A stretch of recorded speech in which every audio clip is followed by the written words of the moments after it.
This episode of the Rawder Kidula Show is brought to you by Poly Bakes.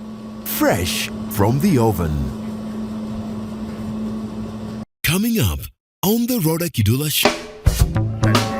So unajua unapatikana, unaona tu amesimama hapo, ndio ameshikilia uendo. I just hugged her and I knew that was it. So I went, nikapelekwa where she was. They looked at her. Akaanza kumfanyia first aid. I looked at her and asked the doctor, so she's not normal. I think because I am a Christian, I know resurrection happens. Akaanza kuomba akimpe hewa. I told you, I knew natoka hapo with a child that is breathing. Prayed for that.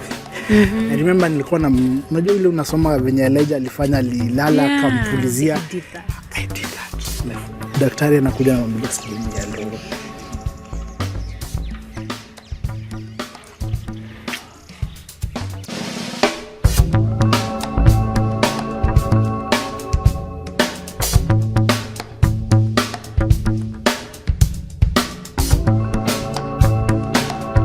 This is the Rodah Kidula Show. Hey there and welcome back to the Rodah Kidula Show. So glad that you clicked on the link and you're part of this community. If you haven't subscribed to this channel, please go ahead and do so. That is one way of supporting what we do here. And if you'd like to advertise with us, you are welcome. The number is on the screen. So today I have a beautiful couple, joining us to tell us more about their journey and have a conversation surrounding their happy marriage. Is that justice? Happy. Even not justice. You should put more emphasis on that. On the happy marriage. The happy part. Are you happily married? Very happy. Very happy. Yeah, they are. I'm not enduring. You're not enduring, you're not surviving. No. You know, there are single ladies who told me what scares them about marriage is hearing the words, ndoa ni kuvumilia. Oh. Usikubali kuvumilia. Yes. Oh, please introduce yourself. Enjoy your marriage. Okay, we are Mr. and Mrs. Mwange, but a lot of people know us as Mr. and Mrs. Kavita, because Cleopas refers to himself as Kavita. We have been married for now almost 7 years. We're turning 7 in December. That December. I remember. Yes. We've been blessed with 4 children, but we have 3. One of them went to be with the Lord. Yeah, what else? What do you do? What do you do for a living in this economy? That's thank you for the opportunity. She said we are the KAVITAS, I'm a Mwanges. And we love the Lord. What she does, she is in events. So she does events, the planning, and all that. You know, for me, I'm a forex trader. I do investments. So that's where my heart lies. But also, I've done different things, research and such. But for now, I'm majoring on that. Okay. Yes. And I'm so happy that you're here. You are the second man. Hallelujah. Drum rolls, tafadhali. Yes. Literally yesterday, when we are reviewing your show, I looked through. Yes. There was no man. There was no man yet. Even that one man you were saying, I did not see we have them. not even posted that one Yes, yet. so thank you. So I was like, I be there, I will go and nitakuwa kwa crew. No, there's no crew. You are here. So, thank you for that. Because people have actually been asking the male perspective of marriage. You know, women talk a lot. We do about our marriages, about what we desire, what we want. So we want to know what it means to be a happily married man. Maybe we are the only happy people. Yeah, and she's enjoying. For me, I think one thing that I can say about a happy marriage is a marriage that you're on the same page, regardless of what phase of life you are in. You're in the same page and read from the same script. Okay. Where you can come and tell your wife, Manze, today has been like this. Bila fear of being judged. So mistakes that unaweza fanya uko na watoto 4 wewe. What's wrong? Makosa ni yako. You know? So I think that's one thing. A safe space whereby you just enjoy being together and just spending time together. Yeah. I think that's one. And also for a man, a place you feel respected and valued. I think for a man, value is na kuvalidate. So I think that's very key. in a marriage, but just somewhere you just be you. Hakuna ati skeletal masks. You just you with your wife. I've always wanted to ask men some questions. Ask Leo. So let me ask before you tell us your journey. Yes. What does submission mean to you? Submission. Yeah. Nianze Having a kuhubiri submissive ama- wife. I ask him all the time. Oh, you ask him. Yes. Sijai fully answer her, but I think submission is allowing me to lead, but also having your support. And it doesn't. And allowing me to lead is not that we don't validate your ideas, but we are a team. But tunajua ni kama, I'll give an example of a bus. Yes. Unastia lakini uko na the authority ya kunambia kuna gari oncoming. Nikawe ni my co-passenger. Yes. Kuna gari, angalia left, there's something. So if I don't take that cue, nitaingia kwa mti. Yes. So I think when it comes to submission is just having you, me, but also allowing you to lead. Allowing you to lead. The reason submission, I think, is there is for order's sake. That's what I look at it from that perspective. Because I think because submission comes from God anatuambia to submit. It's from the order bit so that a family can have the order in the right direction. Not that are many better than her. At times her ideas are 100% better than mine. But who will take the front? And also submission, I think also the back lies with you. You submit that tuende tufanye ufala. Yeah. I'm fully capable. I'm fully supposed to be responsible. Hata kama ilikuwa idea yako, no, I took it forward. Yes, I get the hit. So I think how we define it matters. Yeah. But I think it's not oppression. You know, for some of us, we were told submission is serving you food. Saying, oh my love. Uganda. Yeah. So when did you first see him? At least we're on the same page when it comes to when I saw him. So Sitamtika Road had just come up, and then I came home from school. We were in Form 3. We met when we were 17. Okay. 17. Sindio?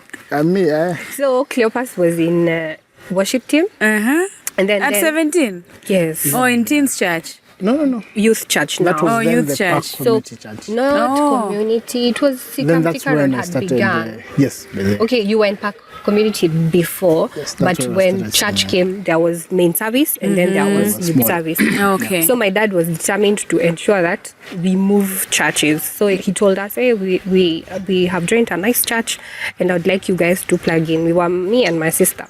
So one Sunday after we closed school, he came tukajitayarisha and then we went to church. He dropped us hapo kwa park, akaensure ametuacha kwa mlango sisi tukaingia. So kuingia nikaona kijana tall, dark and handsome. Thank you, Jesus. Alikuwa amevaa sweater brown, pants za black. And then he Her was favorite color was singing. brown, so Yes. Oh. Jesus. So You're in Form 3? yeah, we went Form 3. Oh my gosh. Okay. So we were in Form 3 then. He was also in Form 3? Yeah, both of us. Form 3. Very focused. So I saw him singing. Form 3. Akanifurahisha because he was tall, dark and handsome. My dad is tall, dark and handsome. So I knew when I get married, I'll get married to a guy who's tall, dark and handsome. And who sings. Cleo sings. Oh my God. So when I saw him singing, akanifurahisha. And then, because then, when you're 17, when you don't have friends and people to hang out with, after service ni mbio. Enda kutafuta gari ya babako, mwingie mkae hapo, mgoje babako amalize kusalimiana. Akimaliza kusalimiana, tuende home. So after service, mimi nikapanda gari, tukaenda home. Did you see her? Why shouldn't I not see her? Did you see her seeing you? So what happened for me, it's almost the same. I think the day we met was the same day. Yes, I was ministering that day. So, unajua tunaambiwa tusifunge macho sana pia. So I opened my eyes and I'm like, hey, this lovely, amazing angel comes in. And even I remember where you had sat. You had sat on my left. Karibu na mlango. That's Park Community. Park Chapel, if you know it. So I think I tell people this, and I this is what I said. I can be a God. That is my wife. Serious? And after 17. She was beautiful. And very amazing. Just ali take my attention. Nikaendelea kuimbia Mungu. Sikutoka stage. So after service, I went to the usher. I think the one ushering was Antipa. And then so I asked her, there's this lady who had worn some jeans, zilikuwa brownish hivi. Alikuwa na, have you seen her? Ananiambia mimi nimeasha leo na sijaona mtu kama huyo. Yeah. So I'm like, ai hapana. So I asked Angie. And she told me, Miss Jonah, some lady like that maybe went to me. Yeah. So I was like, okay, maybe. So I looked around, I didn't see this person. So I thought maybe ilikuwa dream. I'm a vision. I'm something in my head. So that week, I think, was it that Just week? happened to confusing. It's not that week. Because immediately after that, I went back to school. We had tuition. Yes. Then we came So back. the next time I came, that was April. So the next time I came was August. I think August we didn't meet. Because August I went to Mombasa for 2 weeks. And then when I came, December. so we met in December when we were paying for camp. So I think for me, your face, I think may collapse to the next week. So because I used to live around, so nimetumwa kwenda shop kununua mbogo or something ya mom. So nimewatuma katisho, ma slippers literally. So naenda to shop. So niko kwa mtaa. I see this lady. Yeah. The same lady niliambiwa hata hakuonekana, and I was like, kwa nini sikuvaa zile supra zangu ama kwa nini siku. Then I felt so bad. So nikapita. Yes. Then I looked behind, and then guess who looks at me? Tukapatana macho, nikasema, Lord, that is a sign enough. Then after that, I think things just progressed, but I think that was the first day we met. After that, now we talked in Sagana now. So we went to the camp, Sagana. So Sagana, that's when we talked. Yeah. So, and then the rest is history. We are here now. No, the rest is not history. When did he make it intentional? So You're still 17, so the rest is not history. So, bado from December. So, first, I thought in my head, Cleopas, he's an old soul. Like in my head, I knew this guy is like, he's working. Like, there's no way. He's nice. Anajibeba kama mbaba. So mimi, tumepatana Sagana now. Yeah. And then, you thought he's one of the pastors. it was like exactly. Kwa sababu huyu kijana, like, the first interaction was he wanted to carry my suitcase. So tulikuwa tume overpack. Yes. Like, so tulikuwa tume overpack, me and my sister. We had a bag, like carry-on and a suitcase. So my sister, she was ill then. So hangezana na mizigo. So nimebeba hiyo na nimevuta suitcase. So Cleopas comes and then tells me, naweza kusaidia suitcase. Like, niliitoa home. Yeah. So what do you mean? Challenge kusaidia. Uliachana na mimi ama? I persisted. I carried that bag. You carried that suitcase. Niko na hii tu ilikuwa tu. So akabeba suitcase. So the next time we interacted was kulikuwa na some free time. So jioni after the sessions there was a time for just chilling. So kulikuwa na rocks. So nikapanda some rock, nikaka hapo juu, tulikuwa na msichana mwingine, I can't remember her name. So nikaka huko juu and then wewe ukapanda. So when alipanda wa msichana akashuka tukabaki mimi na so namuuliza so what's your name? Akaniambia naitwa Cleopas Kavita. Namuuliza so what do you do? He tells me he's in form 3 in Dagoretti. I'm like, what do you mean? No, I wouldn't have guessed like you're in form 3. I'm also in form 3. Yeah, so and then we clicked. And then that time you guys were supposed to look for dates. Yes, ma'am. That was a very hard time for me. It wasn't hard. You just made it hard. So they were supposed to look for dates for the evening. It was called what? Date night. Date night. So date night, everyone is just coming. Kila mtu ako, Muthoni, do you have a date? Do you have a date? I'm like, no. I'm like, yes, I have a date. Na Cleopas hajaniuliza. So, jioni imefika, niko na date. Sina date kwa sababu Cleopas hajaniuliza, naye kwa akili yake anajua nimeulizwa na mtu, so niko na. No, literally wacha kuuliza. There's a guy who came. I'm sure nitashare hii video kwake.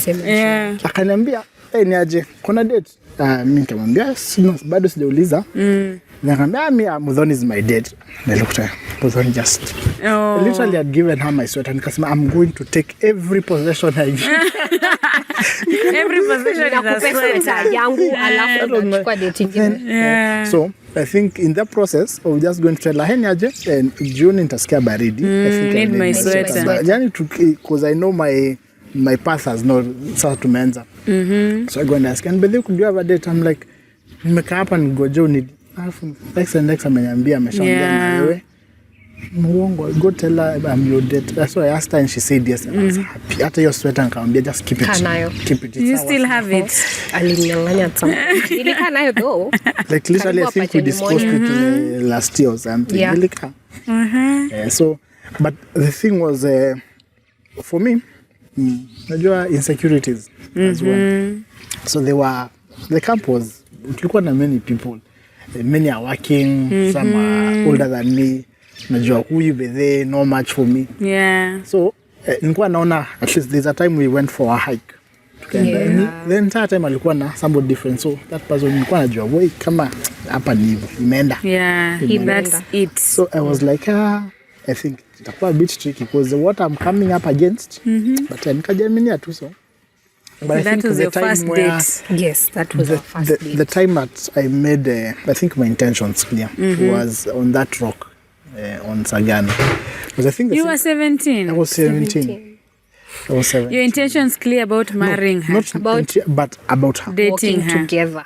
About her, yani. Because at that rock tuliongea, and I thought we clicked one thing, and afu nikona there's something much different than many people. And I was like, okay, she's an interesting person to work with. Okay. So I think hapo ndio make I was like, okay, this I can. Let's see where it goes. So when I graduated and Form 3, I thought I was in time. Imagine.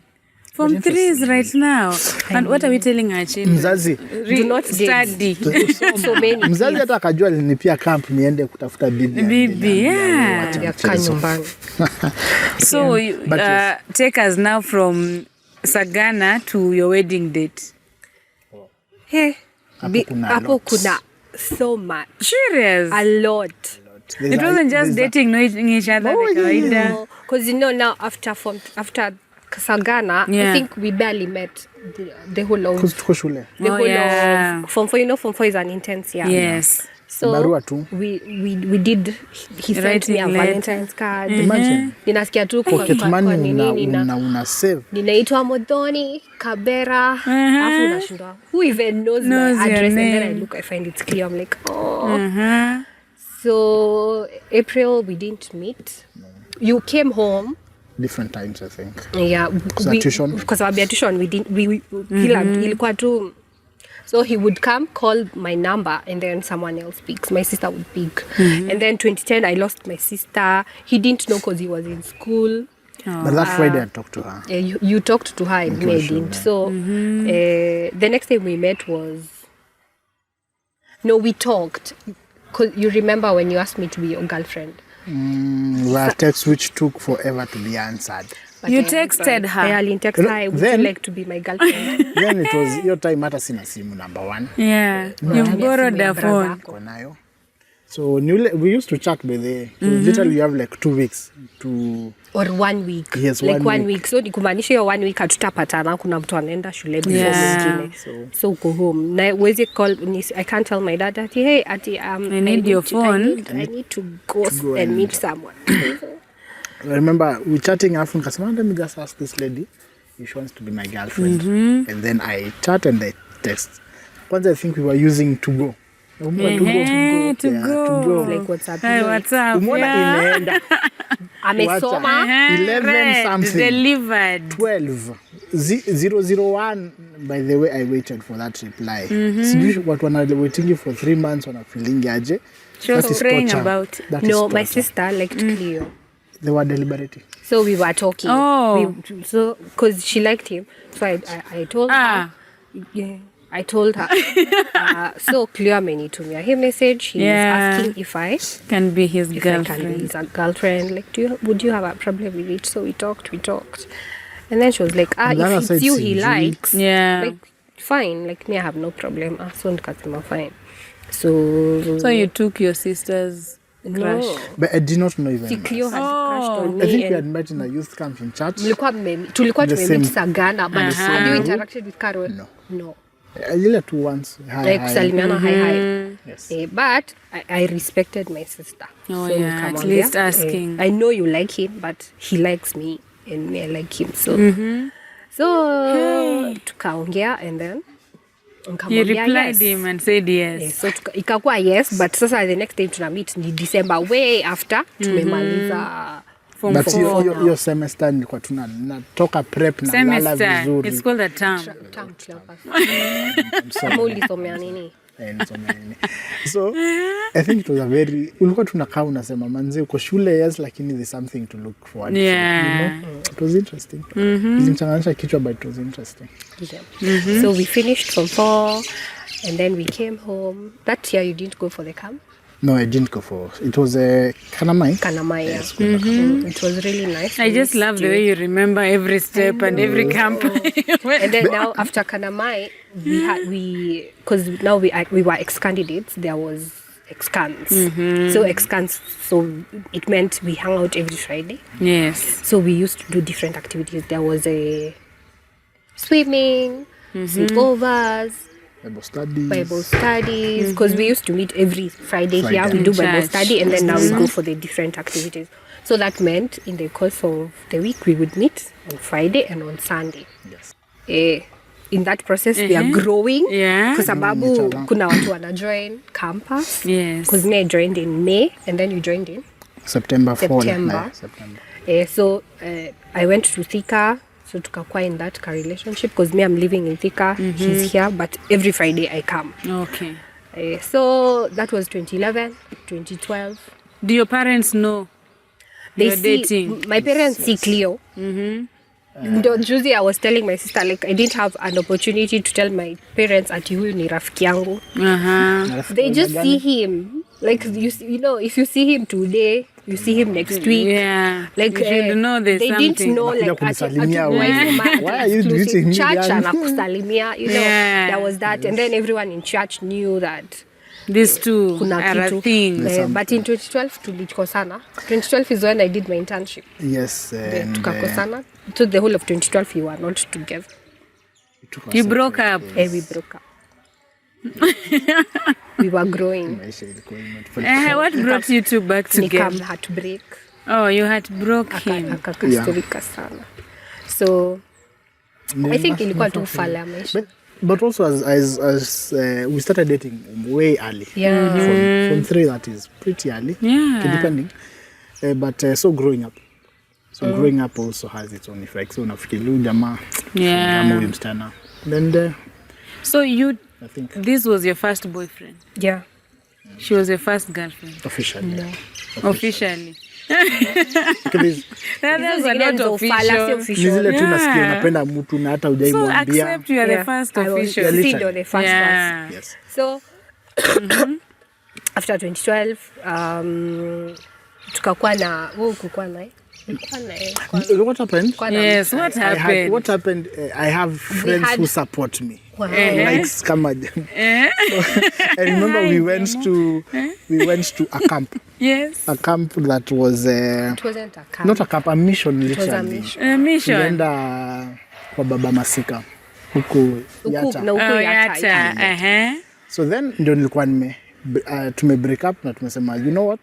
I remember one of our youth leaders akuja akiniambia nyaje you've broken up with Tab, so what's your intention? Kamwambia that lady never bring her close to me. Just want to move on with Sitaki my life. kusikia hizo story. We never go together. Never. I Yeah. think she was very amazed at our wedding. You're the same person. Like ulisema utaki. This is the same This is the same Cleo. guy. I think growing up. So we go to that camp in Yata. Then with this good friend of mine called Thomas. The Pastor Thomas. Thomas, I will say it. I know everyone in this story. I know. And I didn't know those people knew you. Aya, Thomas akanikalisha chini after tumeenda greenhouses, we see the community and everything. Yeah. Spend time with the community. Then tell me, Cleopas, there's this lady. Yeah. I think she will be perfect for you. Perfect for me for what? I'm saying, no, just chill. Then I have another good friend of mine called John Mark. So John I Mark, know John Mark. Yes. John Mark, literally we've The prayer been the warrior. same. Not that one, another one.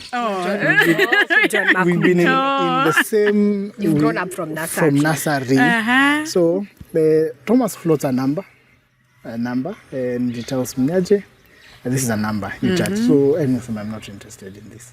So John Mark takes and they chat everything, and literally I was not set up.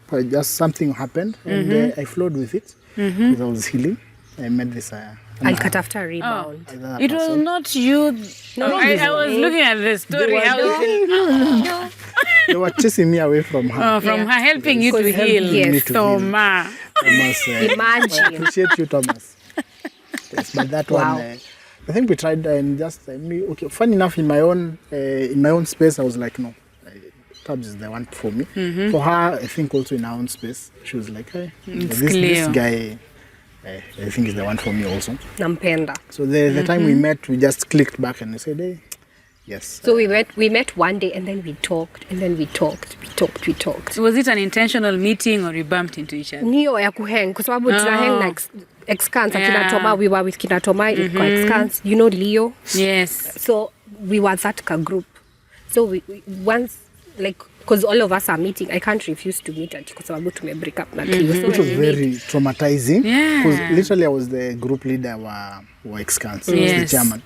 So niko zile nataka nikufunze tabia nijue wewe. Yeah. But tuko zile za you have to organize meeting. She was, I think, the secretary. Oh. So either way, we have to work we have to together. work together. Either way, you've broken up, you're hurting, but every hi Stabitha, Ukwaje. you're meetings, you're planning for the next things, sleepovers, and you're like, man, the same church, we are here.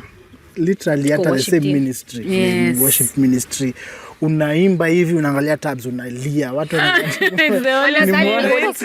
Kumbe ni this heartbreak. lady. So during one was of a those hard one. hangouts, we met and then and we talked. just talked. And then we clicked together, and then tukarudiana.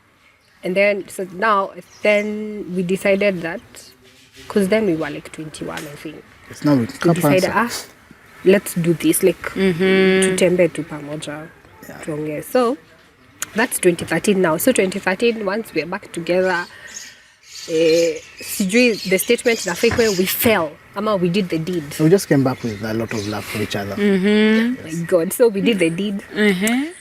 And you're in then- church. Yeah, we're in church. We didn't judge you. Hey, wacha kwanza. We wacha tufike kwa Just prepare kujudge. another Ni meeting show. for this. We need another video Yes. for 'Cause this. that's another. Are you the people who came to confess in church? Yeah, we did.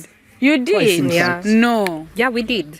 So It's an when we interesting. did I've always been saying I only see people confess, but I don't know you anyone. don't know people who personally. has. You have no face to Yeah, I anyone. don't. I just see people confessing in Ndio hiyo church. so. So when we did it, Uh-huh. we got pregnant.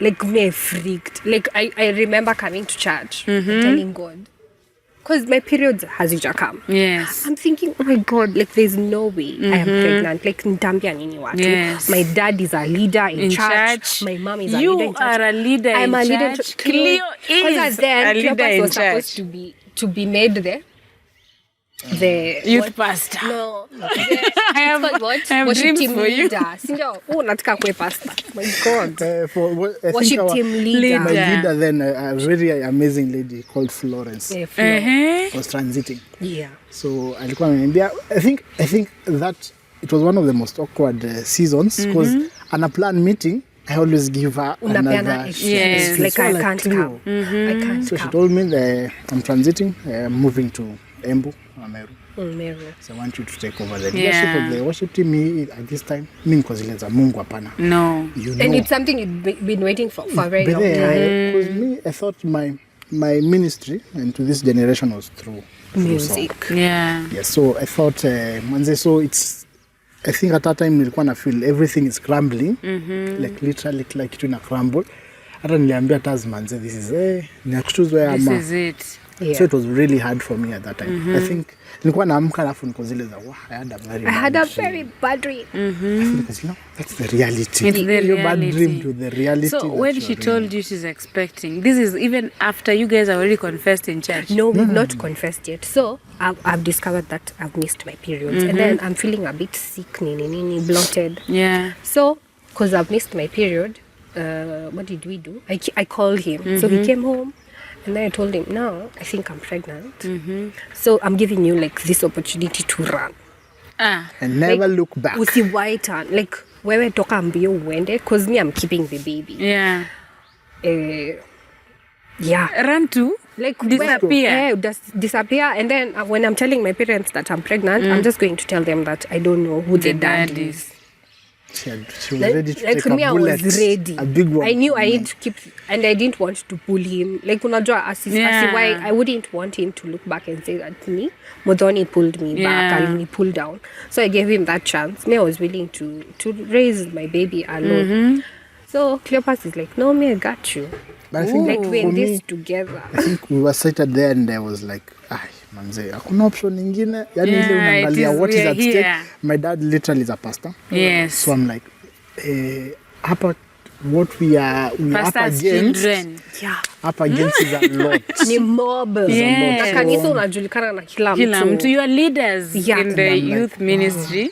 Your parents are leaders in the church. Everyone knows you in church. And the way you two have been behaving, everyone knows you are dating. Yes. So hata literally hata ungesema watu wangejua tu. Wangesema mimi ndio mtukutu. So but for me I think what struck me then was she's willing to sacrifice everything for me for me to run away. So I think it was hard, but I told her, if that's your position, I will support you in every step. Way. Whatever comes me, wacha ikuje tuone. And whatever comes me came. My friend. I just wish we had a separate. You see the way Wazungus always narrate their stories with backup. Video hapo I just want a video of now you telling your parents. Yeah. So what happened? We went to hospital to just confirm like there's a baby in my stomach. So we went to hospital together. So hiyo ninatumia insurance ya my mom. So ninajua at some point my mom is going to be told that you are in hospital. I was in hospital. So we went, they did a test. Nikamwambia venye nasikia, nikamwambia periods nini, nikamwambia venye nasikia, and then they come and tell me, they did the blood test. Yeah. They tell me, congratulations, you're like 6 weeks pregnant.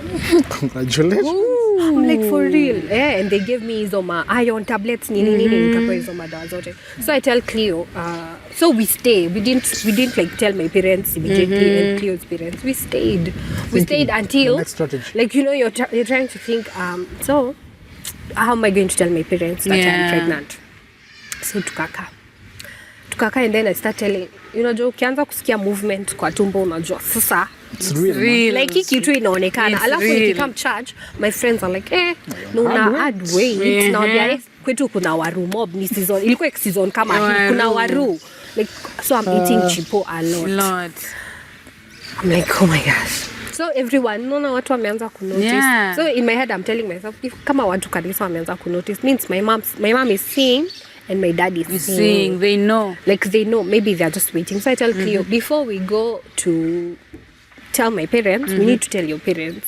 In case wavuruge, wakuje kwenu, wazazi wako wasikuwa nauma nje. Because my dad siati alikuwa mpole. He's a very aggressive man. He's a strong character. And I knew, like, obviously he's going to be disappointed. Yes. And you don't know the reaction of your parents. So we decide to go and tell Mom. So tunaambiana. So on Friday after ilikuwa nini? Haikuwa you're still hanging. Friday, we're still hanging. Are you still in leadership in church? Sasa tumeanza kunini, hakuna msichana ajua. We are trying to scheme our exit happen aje. So Cleo amekataa hiyo leadership. Nilimpeleka hivi. I remember then but this is Pasi Karanja. Akinipigia, then I was in school yesterday bado. Ni hiyo time. Paul Karanja.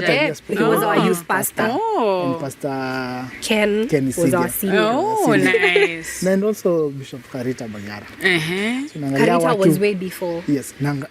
How will I sit now to with them? I'm like, no. So Pasi, I remember one Saturday, because saying nimeanza kumiss worship team. Yes. Worship team. Spare any valid reason. So Pasi, and I thank God for your people leaders who can follow up on me. Yeah. And as much as they maybe know wanajua, but they follow up. Yes, accountability. Mshika pasi sang. That Oh, one. we had told Pastor Sang, by the So I way. call literally. You're mentioning everyone I know. Yeah, so Pastor Sang was he was our mentor for Oh, Excast. nice. So tulikuwa tumetembea naye. He's a very good friend of ours.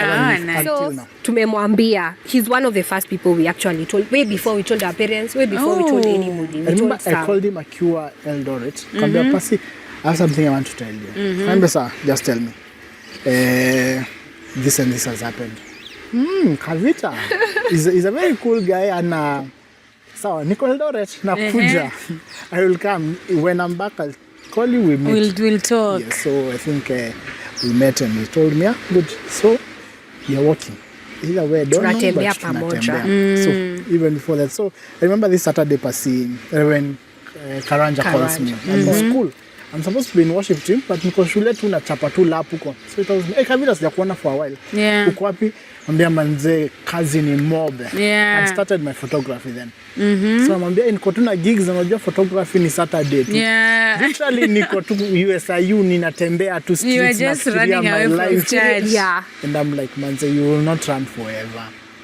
So I remember telling mom. So I said, you tell mom. Yeah. So we go, mom. Mom had known her. Yes. So she used to come, chakula lunch, we just talk. So we finished talking. Then unashindwa nitaanzia wapi. So Tumemaliza literally lunch. tumetoka. Yeah. Tumeshindwa kuambia mom. Serious. So tuko hapo nje kwa porch. Alafu naambia mom kuna kitu nataka kukuambia. So mom walks out hapo. So tuko nje ndio akianza tunakimbia tumeenda. Kutoka mbio. So anatuambia so utakuwa grandmother. Aje? Yeah. Mom pretended she doesn't know biology, Anything. nothing. Kwani watoto wanatoa wangu wapi siku hizi? Niambia hapo ndani. Yaani hata tunashindwa hata. How do we even tell her? So she's like, but I remember her face. Akustuka. Okay, akustuka sana Demeanor alikuwa ndo vile. change. Alikuwa calm, collected, but demeanor ika change. And Ako, she's okay. like, okay. Yes, so we talked how akamuuliza a few things, mnaenda usi nini. Then I told her yes. She was like, okay. Sasa tafanya nini? Tushalea mtoto. Then I'm even in school, I'm living at home. Yani, kijana. So what happens after that? I tell her. So she will tell dad on our behalf. Kaniambia, okay, just the way umenitafuta for your father. Oh, and tell him. And that. Nikaambia Cleopas, I don't Want to be there. I don't want to be. Sitaki, your experience is like very bad. Yeah. So nikamwambia, you ensure you tell your But dad. remember, I booked an appointment with my dad. Kwa ofisi, si I kwa went nyumba. to his office. Office? He's a lecturer. He lectures in biblical studies, especially Greek theology. So I went to his office and I sat there and I looked at him. We talked kidogo ile basics, how your dad shule iko aje namaliza very soon. And then he told me, there's something I want to talk to you. I was at almost kwa mlango. Yes. Unajua, so his desk is there. Niko his side kama patient. Yes. Mlango iko hapo next. So I told him, Nyaje, we do this and this and we're expecting a baby. Mungu ananiambia, choices have consequences. Yes. And yes. Hapo ndo tuko. Literally, Mama had told him much earlier. Yeah, But he I was think just our parents waiting. were just, I think the like, communication of our parents was amazing. Wata communicate and they will play Pretend, cool. yes. Nothing. Wewe unataka nini? Oh, hata ataona tabs amekuja and nothing until You say you it. man up and just tell them. So I think after that we were cool with them. And then we continued. So now I went to tell my mom. Oh. So every day I would wake up, naenda kumwambia nasema Siwezi. So siku moja I text Claire, I tell him I'm going to tell mom right now. So I wake up like early in the morning. My sister then was in class 8, my small sister. So she had just left. So it was just me and my mom. My dad was in Mombasa. I remember. So nikaamka mapema. I went, I sat on her bed. I told her, Mom, I want to tell you something. She's like, tell me. And I don't want you to get angry. She's like, okay. So I tell her, I'm pregnant. She asked, okay, how far? I think then I was like 13 weeks. Tell her 13 weeks. Have you gone to hospital? Yeah. Are you on any? Yes. Kaniambia, okay, number one is we're going to keep the baby. Who's the dad? Is it Cleopas? Yes, it's Cleopas. Positive. Okay. Mom was so gracious. She just held my hands. She prayed with me. Like, she prayed a very nice prayer. And then she told me, it's going to be okay. Like, I'm going to be here for you. Ooh. Oh my God. Like, I knew everything is going to be fine. And then she told me, don't worry, I'm going to tell your dad. Like, after that, I knew, like, my life is going to be okay. Yes. Like, ni hivyo. So, I was in school.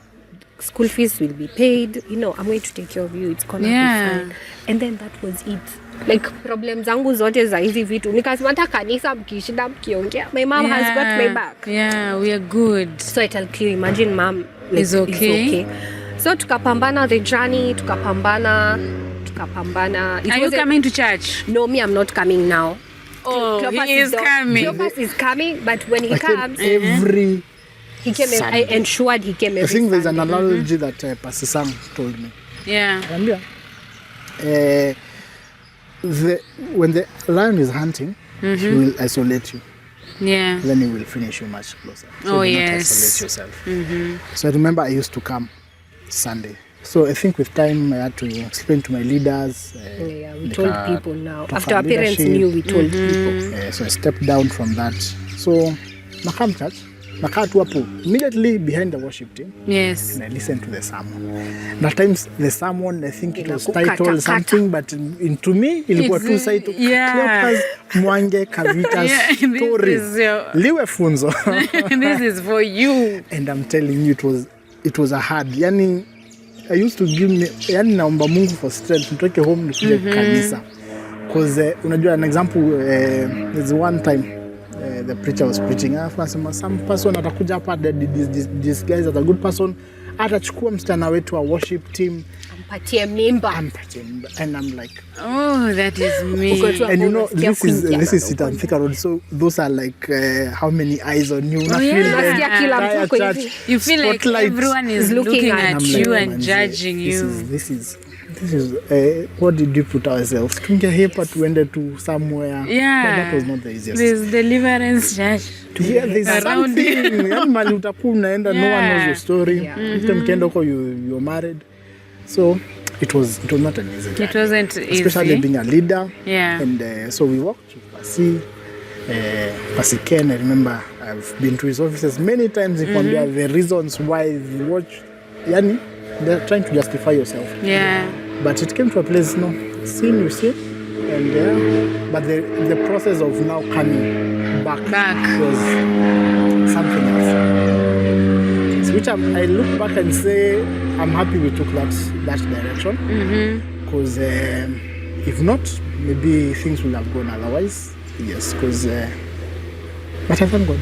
So did they make you, I've always wanted to understand, did they make you confess or you volunteered to confess? I cannot say So I what happened? myself. Cleopas did not volunteer himself. Me, I think I sat down and personally, I'm so against that thing. Yeah. I think once ukisha toka hapo, yeah, and then you look back at how things work out. In terms of our story, I see the sense in it. Okay. So I sat down with my parents. There's a lot of sense. I sat down with my parents, and then they told me, fact is, like the way Cleo's dad said, choices have consequences. Yeah. And you have to face the consequences. So or run away from them. But it's either you run or face.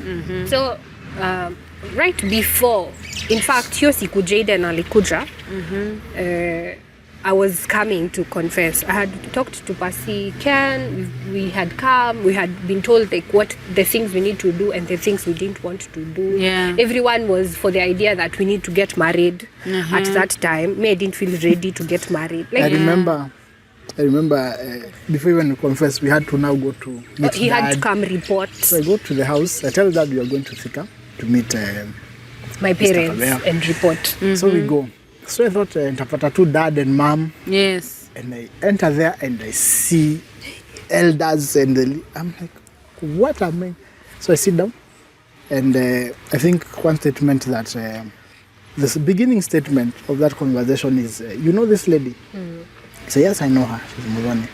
when you met her, was she the way she is? Ooh. And this is somebody you look up to and you really revere. Yes. Anakuuliza hizi maswali and say, no. Are you responsible? Very. I said, yes, I am responsible. And now the swali. I remember Dad telling me, I want you to take this lady and walk out. Mwende muishi, mwende muoe. Would you just... That's your dad? No, My no. dad now. Listen, my dad told me my only duty was to bring you here. Nimekuleta. The rest were Jipange. This thing is always that serious. Very. Wow. Okay, I don't know. So I told Dad, okay, it's okay. I think there's a time that I had become very timid. Just trying to be polite. Kafika hapa nitamalizwa. So I told Dad, manze, even if I was to take her now, niko shule, I haven't. So, and I think he asked me, so what's your plan? And I told him plainly, I want to finish school, then I'll marry her. Immediately after school leaving, I'm going to marry her. I'm going to marry her, and then we start life pamoja. If you can give me the time to just put that together, that's my plan. And I think after we talked, he was really understanding. Yeah. And I think he just wanted for us to just own up that and just, are you playing with my daughter? You're serious with her, yeah. So I told her that. And I remember I graduated in 2015, August. Our wedding was supposed to be in 2015, December. But November now. November. I think Mom passed. And then now we had to push. So we pushed our wedding to the next year, 2016. But we had gone through the PMC classes and everything. So literally, but anyway, back to the day of confessing. The day of confessing. We come with Cleo here, and then we talked with Pastor Ken. He prayed for us. He asked Kama we are ready to get married. I told her I'm not ready to get married. Like, I am pregnant, yes, but not marriage. Not marriage, a whole different thing. Yeah. And now that I look back, I am grateful to God that we didn't get married. Yes. At that time. So out of pressure. We put the date ya kwenda. Ilikuwa 19th March 2014. So I'm coming to confess. So you ask that is on Wednesday prayer service. Yes. I go into labor. Literally, I'm here with Pasi. I'm telling I've talked to Tabs. She's supposed to be coming. So to me brief. Namwambia Cleo, in fact, tuko njiani tunaenda MPESA.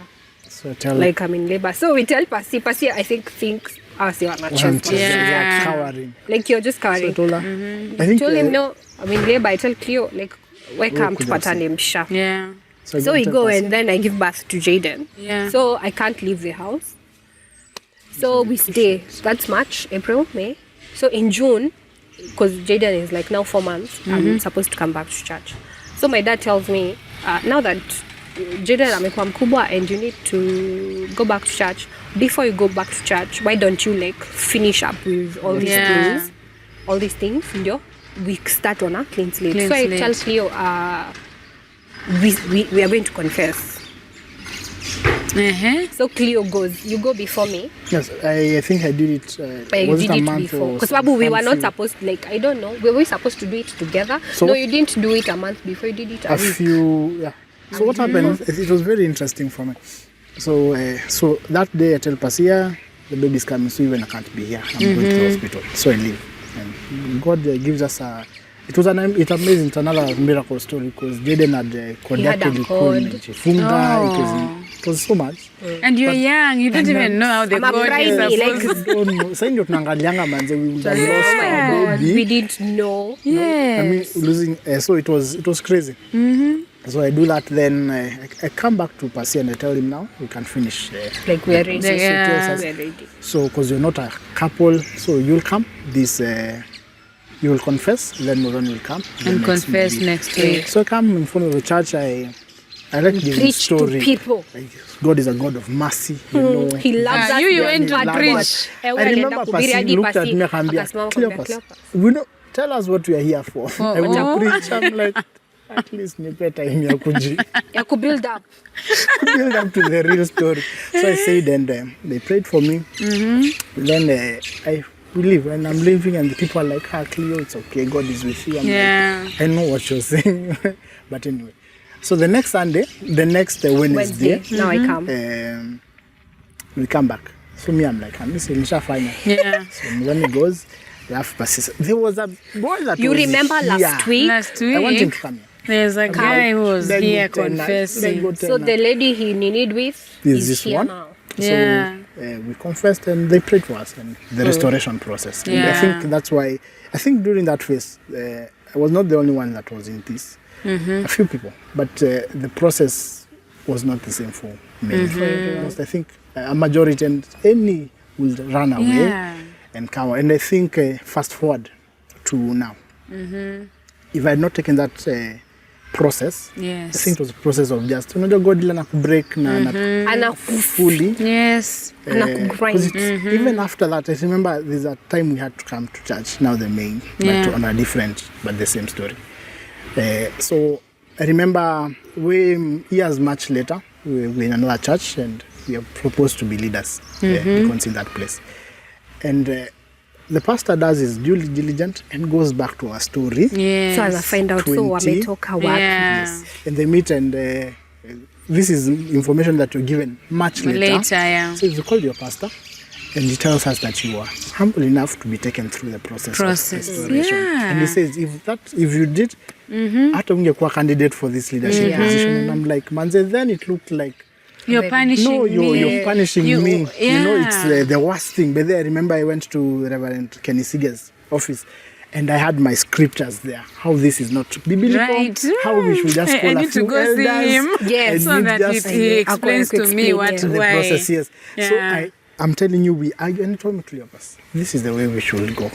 And this is what we are doing. This is in 2015 now. I might No, even no, have seen you. 2014. Maybe I used to come for the Wednesday Prayers. and that part of confession. Hauko unapenda. I just felt like, why am I forgiving what Even don't know authority? me. What authority I mean, do I even- have? Kwanza hiyo part ya when you ask at The church, do you forgive me? And then they say yes. So me, I felt really bad saying yes because I'm like, Am I Lord, even- am Do I I have a the gossiper, power? a liar? Yes. I'm forgiving another sinner because they've just sinned different. I used remember- to feel, by then I used to leave prayers feeling so bad. Because you've forgiven. But now I never knew those people. I'm like, now who are those?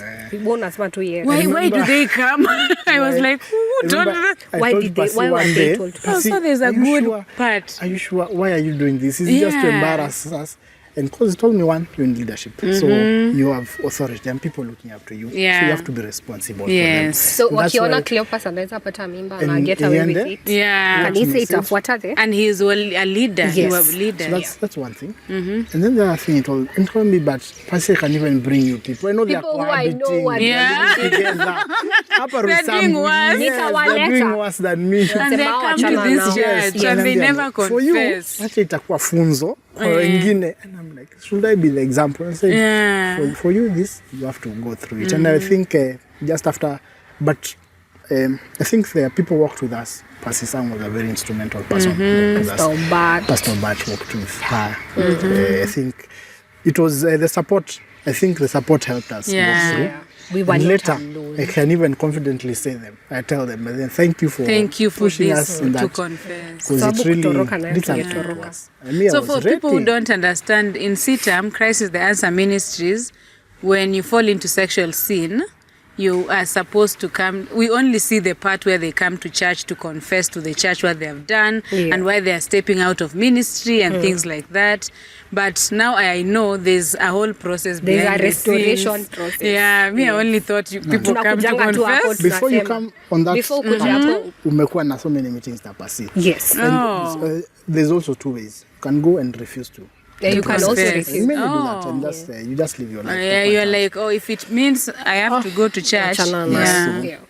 So But you, yes. for the two of you, I would like to know where are you with God in this? At that particular point. Yes, when you are pregnant, that process. Where are you? What are you telling God? I think personally. at some point, Yeah. now, because now I'm working with also Elder Kongo. So you know Elder Kongo, Yeah. Mama Kim. I'm also working with her. And everyone at that time is asking, what is the condition of your heart? Because you know now I'm not only taking care of myself. There's Jaden. He's growing. And we don't want to raise a stressed baby. Yes. So everyone is like, what's the condition of your heart? What's your relationship with God? Are you praying? Yeah. Are you reading the Are Bible? you reading the Bible? You know, so niko hapo. And at some point you will have to silence all these noises, because at that particular point you're getting the texts that, oh, hi Dubs, nilisikia, what happened to you? Are you okay? Aki, I'm so sorry. I'm like, guys, I'm not sick. I am pregnant. It's the process of life. Pregnant. Like I just fell into sin or whatever. I'm just pregnant and I'm okay. Yeah. So you silence all those people and then you tell God, like, God, I know I messed up and it's okay, but now there's this blessing that I have to take care of. So me, I'm fine. Like, so because now I'm not going to church, like I don't want to deal with the drama of coming to church pregnant.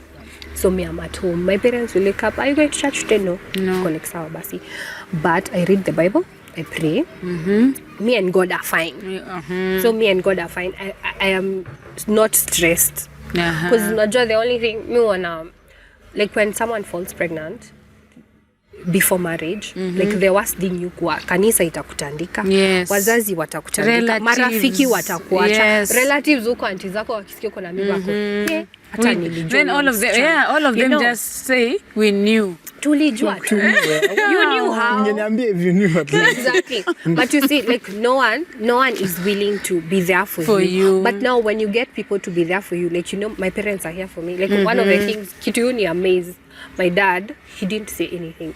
Yes, aliambiwa niko na mimba. He didn't say anything bad or good to me. Like alinyamaza. He used to ask me, do you have lunch? Because I was going to school. Do you have lunch? No. Do you have fare? Shika.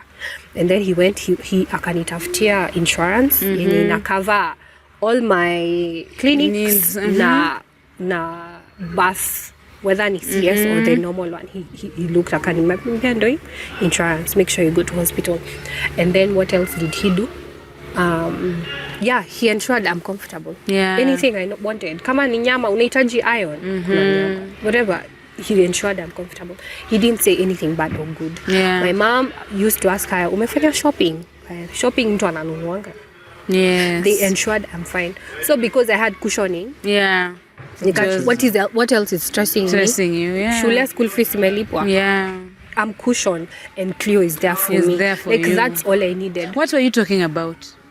Because clearly you are not ready to be parents. So it's another ball game. You're like tushaingia, unajua yenye unarushangwa tu. Were you ready? Now we are here, ready or not, here we are. Yes. So for me, I think it was hard. Daily. It was very hard because one thing unajaribu kubalance. You know, spirituality. I think there's a time you just shut down. You just because hata someone kikuja literally una feel ni kama tu hata the fool in Proverbs. But you unaona all this so after service ilikuwa tu naisha hivi tunakamfika tuna hang ama tunaenda yani some just to get, but after place I think I thank God for people who walked with me, especially Sam. Unakaa chini naye mna debrief, this is where I'm and our friendship expands. This is where we are. Those ones hawakutuachanisha wakasema tabs zako na mimba Mr. They were there for us. After that, you know, the power of forgiveness of sin. I think God has done it, and I think I'm speaking to somebody maybe who ako your state, be of mess and everything, and you may come to God and you've been forgiven, but you still hold yourself. You've not forgiven yourself. So I think after that, literally, after tumefanya the process and pass it on, I want to see you singing. And I'm like, how do we even start? I think our leader then was Papa. And you think we remember your face for some reason. Even those, yourself. And you know, Wednesday, during the confession, we are like 10 people here who have come for prayer. But funny thing, hiyo siku si tulikuwa tuna confess, I think service ilikuwa imejaa. Ama mimi imagine tu church mzima ilikam hiyo siku. The whole church was in church. So it was so Pazia nakwambia, now I want you back to ministry, and you're battling between literally the finished work of Christ. You're forgiven. If you go to sing, I will still, but me, I'm still a sinner. That is what you still walk with, and to come out of that, it needs a renewal of your mind. Forgiving yourself is actually harder than being forgiven by Christ. Atakuforgive, watu watakusamehe, but wewe. Yes. So I think that's also the power of what Christ does. Literally, he takes us from married clay and he pronounces you. I think in church we are doing the book of Romans. And last week we talked about how battling between the flesh and the finished work of God. He says we are dead to our body and alive in Christ. And that is what God has done. He has literally forgiven you akikuona you're the righteousness of Christ. But unakuja bado manze God, I'm still. And I ran away for so long. I remember the first time nilirudi kuimba and I was singing, and I was, after that stage I said, manze God, sorry that I have held my sins even after you forgave me. And I think that was really liberating for me, just to know that God, like, it's done. We just, it's for us now to change our mind much faster and catch up with the pace of God. So I think that process also, and Pasi at times, we are to checking up on you. It was really helpful, because if not, we would have. And mentally, many people, the society believe when a lady is pregnant outside wedlock, the man is okay. In fact, it's like a hero, especially to the world, not to the people in the kingdom. But even in the kingdom, it's like Cleo is a hero. But Mudhoni is the one now stressed. But now I'm looking at this picture, I'm like, this girl looks like mentally she had the support. She was okay. I remember the first day. Do the men, or for you, does it mentally disturb you that someone is pregnant, or you just live your life? I think for me, you can't live my life. Mimi ndo ninabeba mimba, anaishiaje his life. Kwanza Sunday nilikuwa najua service, umeenda first service. So si mimi niko home. So first service, najua first service iko nisha what time? Around 10:30. So I call him at 11. Mzo uko wapi? Niambia ndo napanda matatu. Okay. So by 12 he should be in Thika to hang. My parents used to know we hang. So they would come. Mlikuwa mnapatana, ulikuwa na watoroka. I just want engagement. So alikuwa anakuja, we take walks, we talk, we decide haya imambo itaendaje. So the name of the baby. The name of the baby. So it brought us together, because at the end of the day, as much as I'm cushioned, I knew like kuna mse mwenye ana feel my pain. We are the only people who knew the pain that we feeling. So he knows leo anakuja ananiambia kile mwenye alikuwa na preach. Don't worry. He's targeting me. So mentally, how are you? I think mentally, one, being a leader. So your greatest nini is what, basically the greatest fear, one of the greatest fears was what people say. I think as humans, we really value what people say, even more than what God says, which should be the other thing. So I think that was what was really hard. And I remember, kulikuwa rumors too. Unajua sasa, people in church, Tabs is pregnant, but she's not been the scene. So tuko sure, tuko tunizile gossip, unasikia, unapewa story version nyingine yako mimi. Kavita, uko sure that is my story. Because so I remember one day, just before we got the baby, Tabs says, Nyaje, I will come to church. Na come church leo. I was like, are you sure? Are you sure? I'm like, no, it's not good to stress that. Just stay at home. For me, I'm like, manze, now people will confirm the rumors fully. I remember she came. Literally, I remember what when she was dressed. She came pregnant. Very 9 days later is when I gave birth to that baby. So she came, and the entire, literally, if it was rumors in the silence, you were like, and she looked amazing. God just gave her some glow, and she looked amazingly beautiful. So I'm hey, you look very beautiful, and you're pregnant, and all like, okay.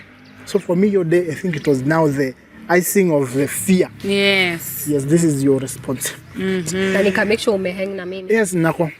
Hapa na mimi unaenda wapi? Pastor kia akikuona ukimshika mkono. You. So that was really, but mostly it's the fear we have what people say.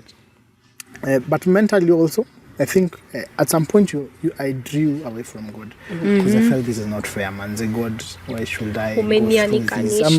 Why did I even come? Ingekuwa tu any random person, ingekuwa tu so much easier for me. So battling that, but also the process and just coming back to yourself and say, it's a baby. And now I look at Jaden and I'm like, man, that chap is, you know, and I'm grateful for God holding me, and also people who walikuwa on your case, Cleopas, wanna practice. I used to come for practice Sundays Kanyangi stage. Unakaa pale nyuma. But people who unajua feel ni kama the people who are bringing you but they kuja. I think that really helped me. Just holding so accountability is important. Very. Yeah. If you run away, you will be mad at people, angry at people, bitter at people, At God. At yourself. at yourself. But when you just and I think that analogy, do not seclude yourself. Yeah. Just come back. Hapo ndo kuna healing. So I think that. So that Jaden helped us. came. Jaden came. And akakuwa baby Jaden. Like hata if a majority of people who meet him now wako like, oh my God, Is this it is baby baby Jaden. Jaden? Baby Jaden alikuwa anabebwa, tunapatana naye tukienda home. Because amehope everywhere. Everywhere. He came and he was the joy. In the morning, I was thinking about, he came in 2014. My mom passed in 2015. And that period, my mom was peak. Like she was at her best. She was so happy. My mom would wake up. She took care of me. She taught me how to take care of my babies. We bonded. Like me and my mom were so close. So Jaden came. As much as sawa alikuja that way, he came. Yeah. God had a purpose and a reason. Because Jaden came and he was the joy of my mom. I keep saying, like, my mom would not have been a grandma. If... Yeah. But that was the process. And he came... My mom loved that boy. Hey, son. My mom loved Jaden a lot. My mom, after my dad ametoka ameenda job, she would come to my room, sit there and look at Jaden. Mom, siwache tu tulale. Mi sina haja na wewe. I just want to look at my grandchild. Ama amchukue waende wa hang bedroom yake. Like he was the joy. It was amazing. Kutembea alikuwa naanguka. Unajua mom went and bought a helmet ya bike. So nikamtuka kwa less than 1 year.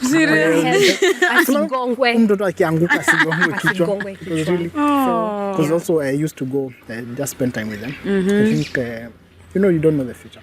I think the time we spend, I think one of my favorite moments was just to come up kwa stairs na mom tukichagua mbosho. We'll sit there for like 2-3 hours. Tuchagua mahindi mbosho and just talk about life. Wow. And one thing that mom was alikuwa ananiamini, alikuwa clear, there's so much greatness in you. So by hizi vitu Zikushtuwe. and I think I think we spent time, yes, a year later maybe she went with the Lord, but I think I spent So good much time with her and memories with her. And I think one of the things najua life at times but I remember Mandesh alikuwa ananiaminia. I think also the responsibilities, because Jaden we had job zake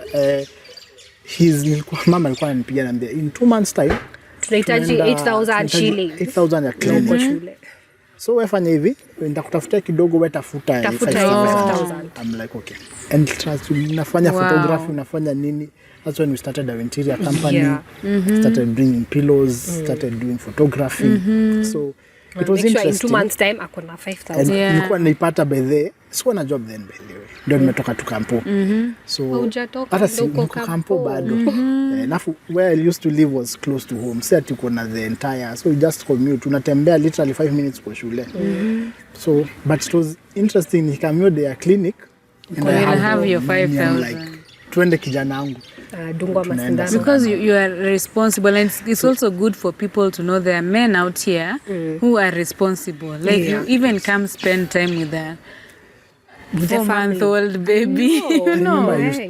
Men are known for running. Every weekend. And I remember there's a time Tabs aliniuza. Dada aliniambia kama unakujanga.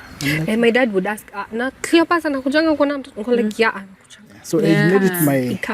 Wow. To every weekend just go spend time with them and the baby. Yeah. So your mom passed on before you got married? Yeah, before we got married. So initially, we wanted to get married now in 2015. Kona Cleopas had graduate August, and he had to fulfill the word he gave my father. So he graduated in August 2015.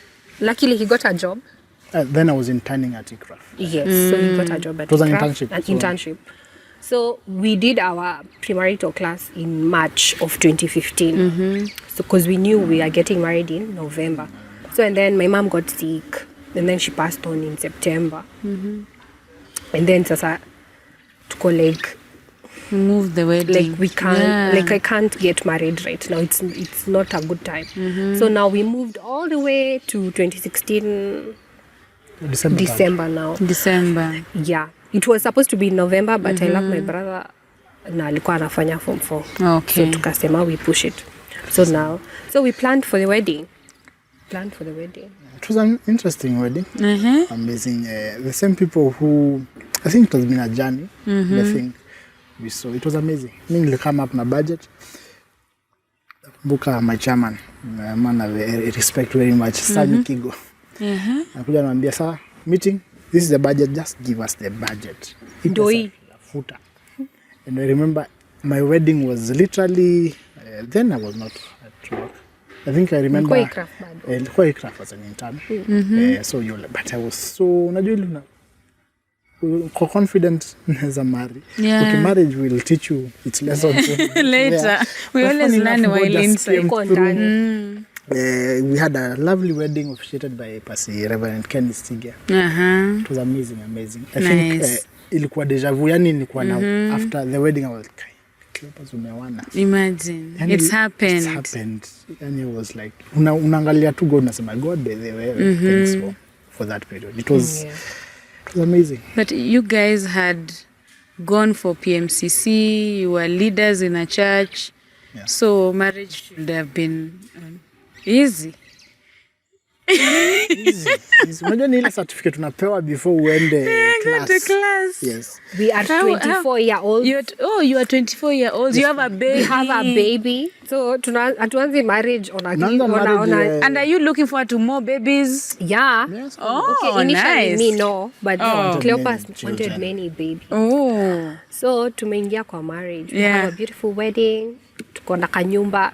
So all of us had not lived like away from home. Yes. So, you were married from your father's house. Like mimi nilitoka kwetu hiyo siku. From your father's house. No. So what happened? For me, school was almost close to home. So you're still home. Hostel. Hostel. It's 5 minutes from home. Yes. So utakuwa unaenda shule malize. So I finished 2015. So literally year 2016 kutafuta job, apply kwa internship kidogo. So you're thinking of kuhama. Moving out. And at the same time I feel kuhama na wedding. I got a place 1 month too, and they said let me hammer, just know how to live alone. 1 month. 1 month. You want to learn how to live alone. Literally, I never lived alone. Did you even sleep in that house? Yes, I slept in that house. What do you mean? Now we are in marriage. Yes. Said, then we got married. So now tumeoana. Yeah. Mimi nimetoka kwetu. Luckily, what I say is when before my mom passed, because she was a bit ill, it meant I'm running the house. So my mom will give me her card. So I know like hindo budget yetu ya house. Yes. The house needs mchele, the house needs what hivyo. So ninajua kupanga nyumba. So laundry person najua akikuja anafaa oshe nini apange hizi. So I know how to run to manage a house. And then now my mom has passed on. So it's just me, my dad and my siblings at home. So who's running the house? You. Mutoni. Luckily, by God's grace, nilikuwa najua kurani nyumba. So I know like how to. So now I've gotten married. So tumeingia kwa ndoa. Mume wako wa ndoa. Ndio huyu hawa sisi. Now married. From 3 you've gone through some storms hapo. Tunachana for a year. It was just, so now finally. First year of marriage. We were looking forward to getting married. I used to tell Phil, and have more babies. Yes, I can't wait to just be with you all the time. You know, endless sleepovers. So tumeona. Yes. So Jaden refused to come be with us because I think the house was tiny for him. So anakuja kule huyu huku tunatembea. Where is upstairs? Nothing. Kuna fly, yani unaangalia everything. Mama kipika unamuona. No. But also it gave us time to also bond. See, like things work out together for good. So he used to live with Cleo's parents. So, because he liked it there, and he also liked Cleo's sister a lot. So he stayed there, and then I was interning at Royal Media. Yes.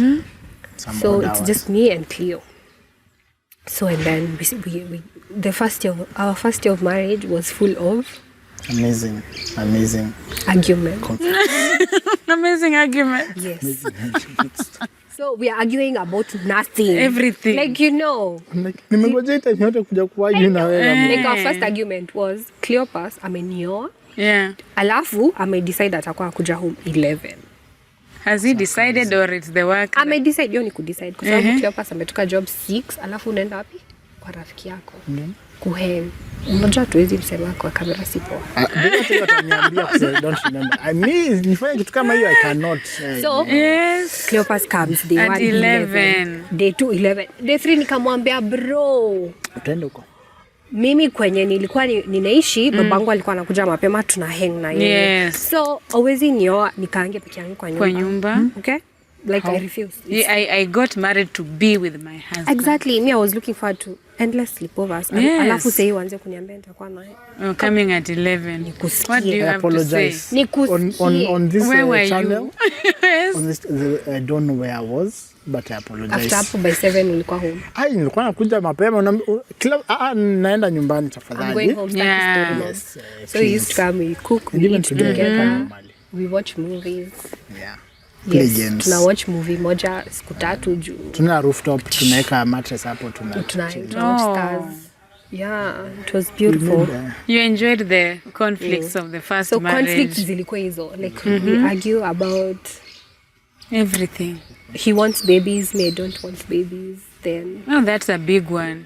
Hiyo ilikuwa that's a big one. Like tukiona tulikuwa tupate watoto 3 alafu sasa unasema utatu. Mbona Jaden is enough by the time I'm 30 to have all the babies. All means 4. Yes, all means 4. Ama 5 tukidoremi. But kuna time ule tupeleka ndio. But I think those are the things that we had planned for. Afu mimi nimemgeuzia goalpost. Yeah. You're not. So because I think we argued about that for a very long time. Yes. Yeah. After how long did you get your second born? It wasn't long, imagine, because we argued. We didn't argue like for the whole year. We argued like between December. Yeah. December 2016 all the way to like May up, we really argued. And then the contraceptive that I was on ikanisumbua. Nikaitwa kuitwa tu hivi. The Lord opened the door. Hiyo akajibiwa maombi. Amejibu kama wendo ameingia like very fast. So amazing. The argument was over. I think ndani ya Cleo alikuwa zile. Yeah, that's God was fighting my battles. So we got Wendo. So Wendo came in April of 2018.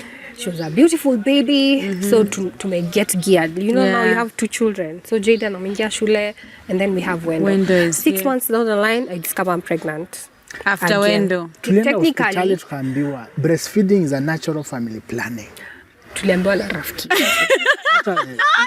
Yani msitense, as long as the baby is breastfeeding. Exclusively breastfeeding, you cannot get pregnant. Oh my God. I remember literally how we found out we were pregnant. Tumeenda home, Ocha. And mom, not even mom, the baby attacking. Wendo hanitaki. Ananikata like. And she's 6 months old. So mimi nikimshika natulia. So mom told us, you know what? Maybe you're pregnant. No maana wanapigana na huyu. Yeah. Nikamwambia we are breastfeeding mom. Yeah. What do you mean? Exclusive. I am not pregnant. When the result were positive squared. Hapana, hata tukaendelea tu kubreastfeed mtoto na tunaishi maisha yetu.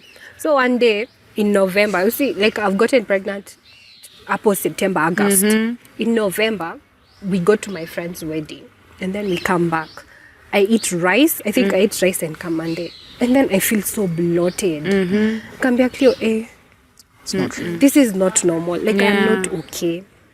Akaniambia nini. See, then we just go by the nini and test. So we test. 2 lines to Willy. Very clear. Positive. Very clear. So niko like sawa, lines mbili zimekam. But at what particular point did I get pregnant? I don't know. So we decide to go for a check. Tunaenda scan. Tunapata a whole baby. Anatuangalia natusmailia hapo like ako fully formed. Wow. Like ako fully formed. Ako na all the limbs, ako na uso. So how many weeks am I? 16 weeks. A whole trimester. Yani trimester mzima imeisha. Yani hatujakunywa folic, hatujakuna, hajatapika, yani it was like me. Shortest pregnancy. Yeah, we can do 5. Shortest pregnancy I've ever had. That is number 3 has arrived. Yes. Uh-huh. So we start raising babies. Like our house was full of babies. Nilikuwa each naenda side diaper na buy diapers, small, medium. large. Like, you know, you're constantly changing. Usiku mnatembeanga tu, kuna mwenye anakunywa maziwa uji. You know, kuna mwenye, you're just changing babies. Our bed is full of babies. Diapers and You know, Cleopas ako na mtoto wake hapo, na mimi niko na mtoto wangu, so it's us and babies. Like, tukapambana. That is 2019, 2020. So tumepambana. It's just hard. My body feels like I shall never survive this. permanently tired. Yes. Upatangi usingizi. Ukienda kulala umelala vizuri. The newborn amelala. Toddler ndio yeye ameamka anahitaji attention. So it was a roller coaster. 2020 COVID ikakam. Yeah. So 2020 COVID kukuja. Then I was also working, so I lost my job. Oh. So tuko home. I think hata mi yangu kesha. Cleopas yake ikaisha pia. So tuko hapo. Tuko na watoto watatu. Hakuna No jobs. So what do we do? Rent imekuwa ngumu kulipa. COVID imekuja. COVID imekam. Mko kwa nyumba. Tuko kwa nyumba. Kwanza unajua when the children are home, they constantly need to feed. Yes, the Like, they're consumption just is eating. way up there. They're just eating. Oh my God, Then they're eating. I think your time may add up another house help. Yeah? Tuko na help. I think in Jaden was counting for me in like a year we had like 6. Because wanakuja wanaona the work here. Yeah. Unaona huyu. mimi siko. So ni toddler na baby. Yes. Na Jaden. So they're taking care of 3 children. So hii month unakuwa msichana anatoroka. Kuna moja literally I remember alitoka tulimtoa Uganda. Hata si 1 week, for a few days. So alikuja from Uganda, she landed, she went back to work. Then asubuhi I think ulikuwa committed somewhere your time. So akatoka mimi nikatoka 5:30 kwenda job. Akatoka na yeye. So me I was used to leave much later. Na watoto. Yeah. So na uta Jade. Na ujaenda shule. Nasema auntie ayuko. Kumtayarisha aende shule. So niko zile za naenda kwa watchman ananiambia literally your wife alitoka hiyo cause alikuwa anatoka mapema. Alitoka na yeye, alitoka immediately. Yeah, it's like they were living together. Tulitoka pamoja. That day nilitayasha Jaden. Nikachukua wendo. Yeah. Na Motana. Na Wema. Nikapeleka Jaden shule. Alikuwa apikiwa na basi. Lakini I think they were late by that time. Yeah, kwa ameachwa. Nikampeleka shule. Na nikarudi na tusichana wangu tuwili, mtu angeona umeachwa na bibi I'm like okay. So I tell Cleo I can't come home because I'm already at work. Like you take care of the kids mpaka niombe leave. Yeah. So that's how it was like 2019 2020 felt like nilikuwa ndani ya shimo. So now 2020 imekam, we've lost our job, tuko na help, we need to release her. Anaishi Uganda. So akipatikana na hii kitu ilikuwa inaitwa lockdown. Yeah. Means she's gonna live with us. Yeah. Na it means me I can't afford her salary. Yes. So to come release. Yes. I don't know how she went. She came up with an interesting story. Yeah, so we just released that. Which is a story for another day. Tukamwacha akaenda. So tumebaki mimi na watoto wangu na mume wangu. So tumepambana because tulipambana that was March. April, May, June. So by the time June ilikuwa ina come, like we were out. Zero. Like max zero. Like uko in fact balance mimi na zero. Cleo hata tuongeleshani because it's crazy, you know. It's because crazy. that is also another avenue for conflict. Yeah, it's crazy because we need diapers, we need food, we need rent, you know. So Always toka nje. How does it make you feel like as a man?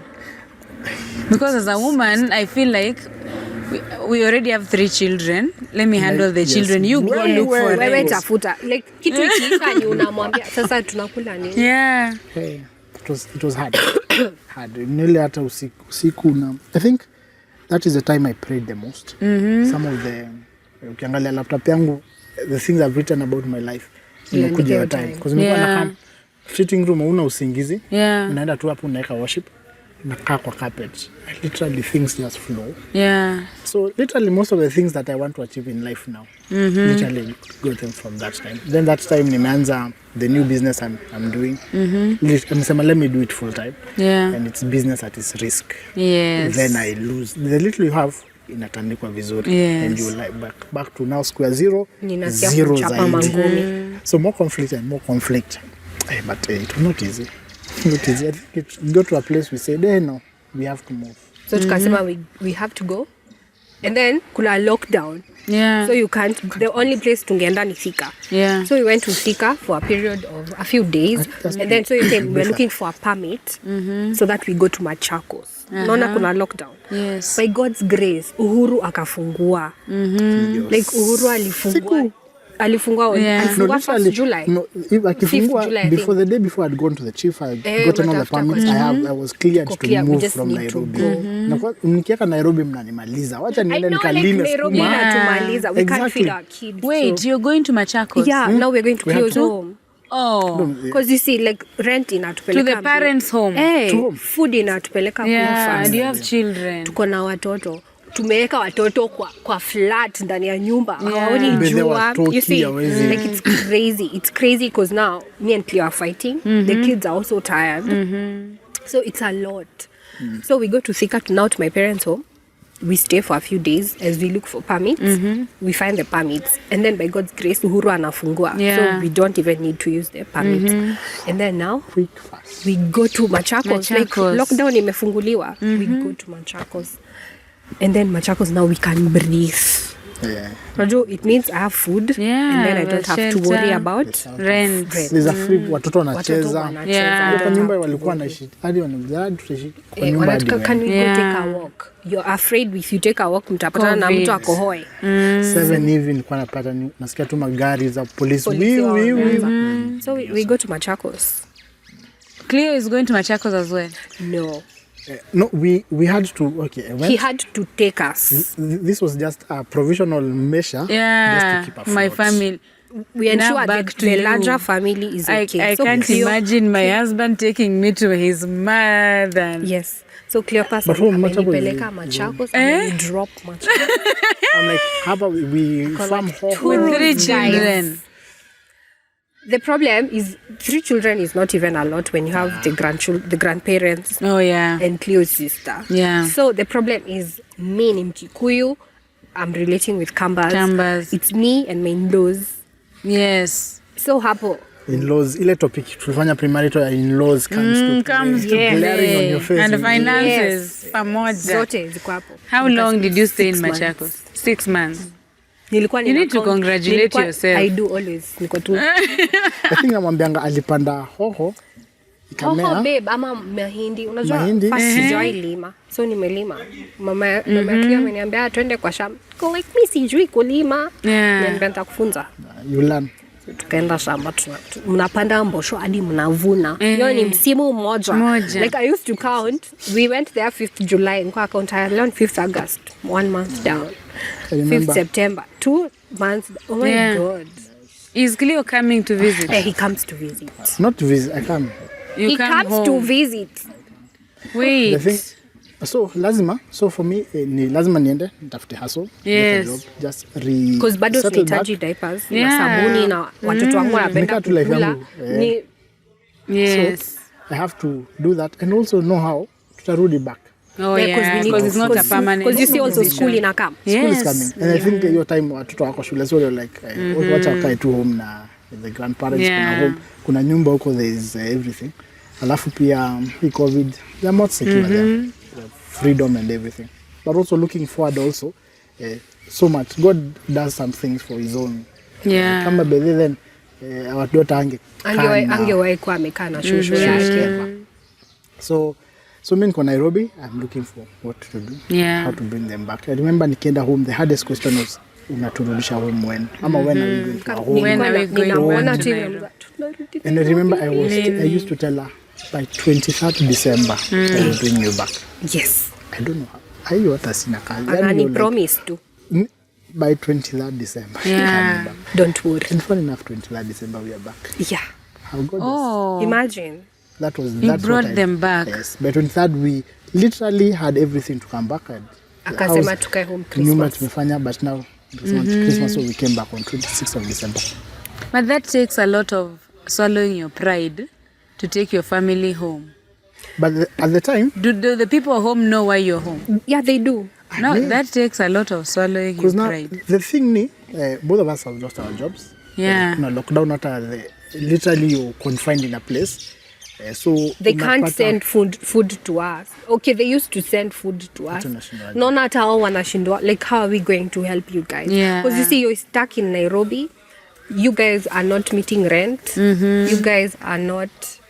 You're barely Just feeding. surviving. Like, we're surviving. So you see, it's stressful for my parents. It's stressful for Cleo's parents. Like, it's stressful for everyone. So kila mtu anashanga. So when the best solution was, you guys come home. Yeah. Unajua ile, when you tell your mom, oh mom, no mwana tumbo, come home. Come home. They're like, you guys come Just home. come Like, home. just come. So, and knowing, mi usema, as much as that season was hard, it was God cushioning us. Kwa sababu sasa tungeendelea kukaa Nairobi, maisha yetu ingekuwa Yeah. like tungekuwa tumeuana. You know, because umefika mahali uko like tukikosa kitu, it's Cleopas. Like, Why did you know, stay stay? as a woman?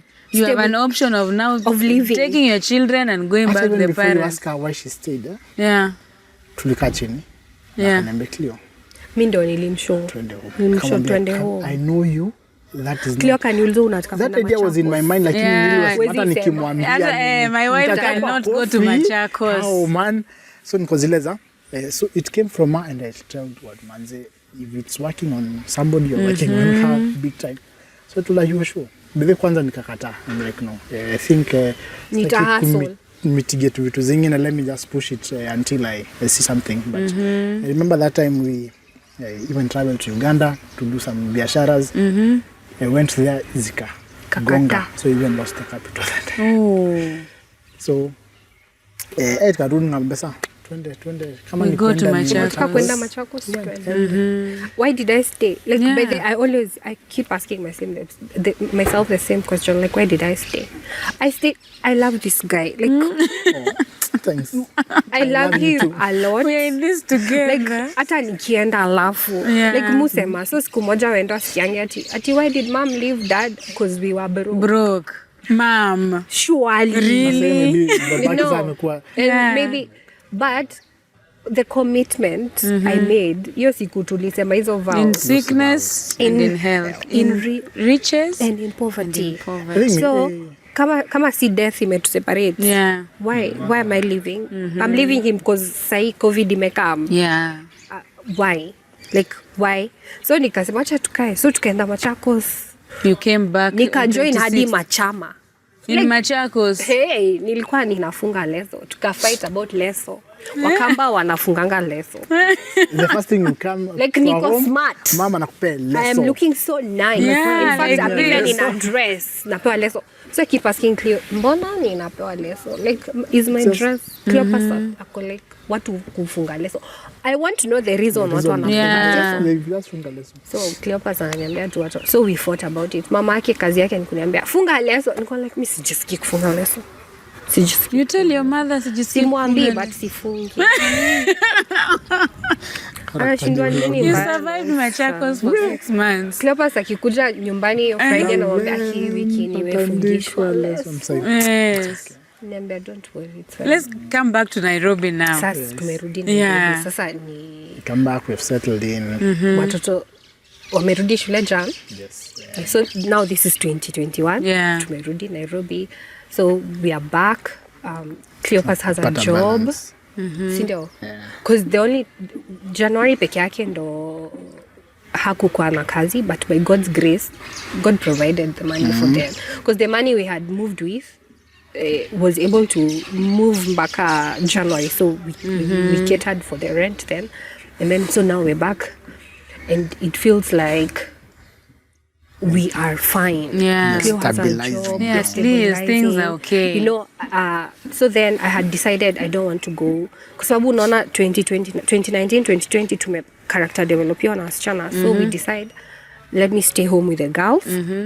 Because Jaden is in school. I stay home with Wendo and Wema. Because in the next year, watakuwa ready for school. school, So it's just yeah. a year I'm sacrificing.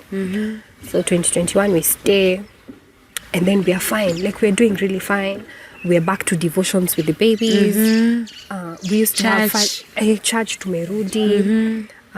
So it's like 2021 had started off really well, like really well. So the girls, Wema is learning to talk.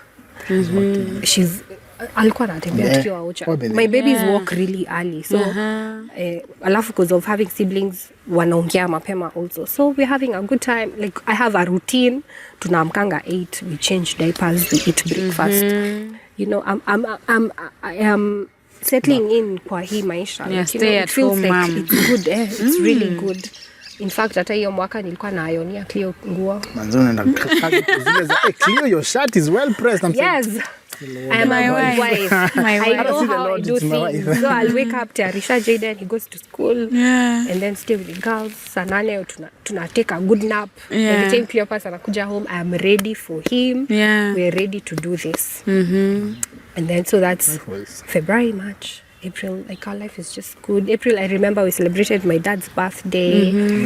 We went to Thika and he had a wonderful time, you know. And then May comes. I remember going to swimming up at Safari Park. We had a wonderful time with the kids. Your time will go up here. So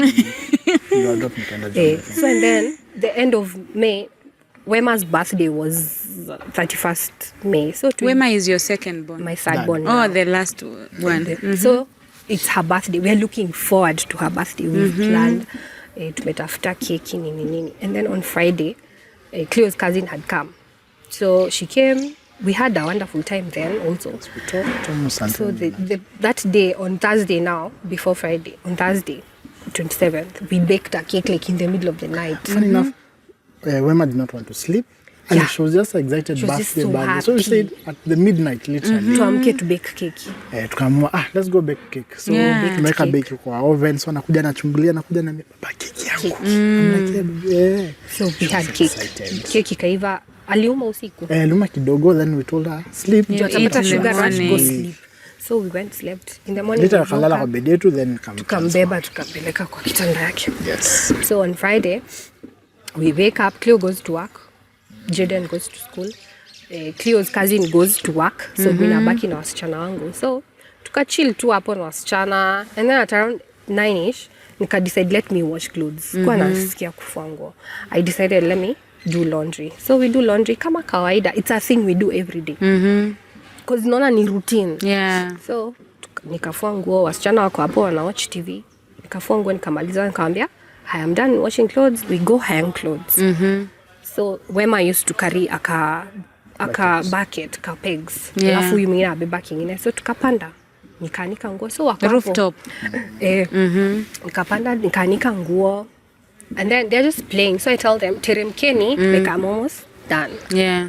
So watoto wangu wanaenda kuteremka.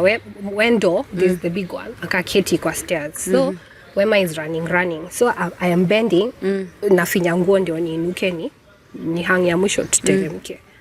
And then I lift my leg, my head, I can't find one baby. I ask Wendo, akapi Wema.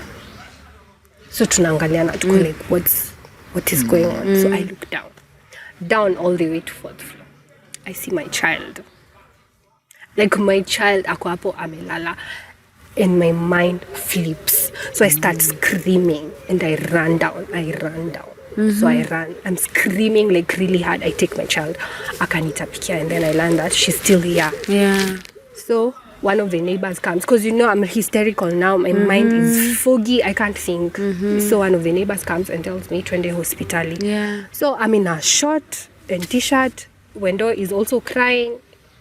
So we go to hospital, and I can see she's looking at me, but she's not crying. Yeah. Nothing. Like she's akoto. So what happened? They check her heartbeat. She has her heartbeat. They tell me they don't have oxygen. Yeah. So we need to go to a hospital that Has has oxygen. So I carry my child. And then I'm holding this other one. So tuko na my neighbor. So my neighbor ananiambia, I can't remember what she told me, but she had to go back. So nimebaki mimi na watoto wangu. So this one is crying. And then me, I'm also hysterical. I'm also crying. So we go to another hospital. So an Uber guy akakuja akatubeba, tukaenda hospitali, we and then nampeleka kwa, because they're expecting us, they've been called by, so we fika. And then I lay my child. Daktari ana mangalia ananiambia, I can't find a heartbeat. namwambia no. Like no, there's no way.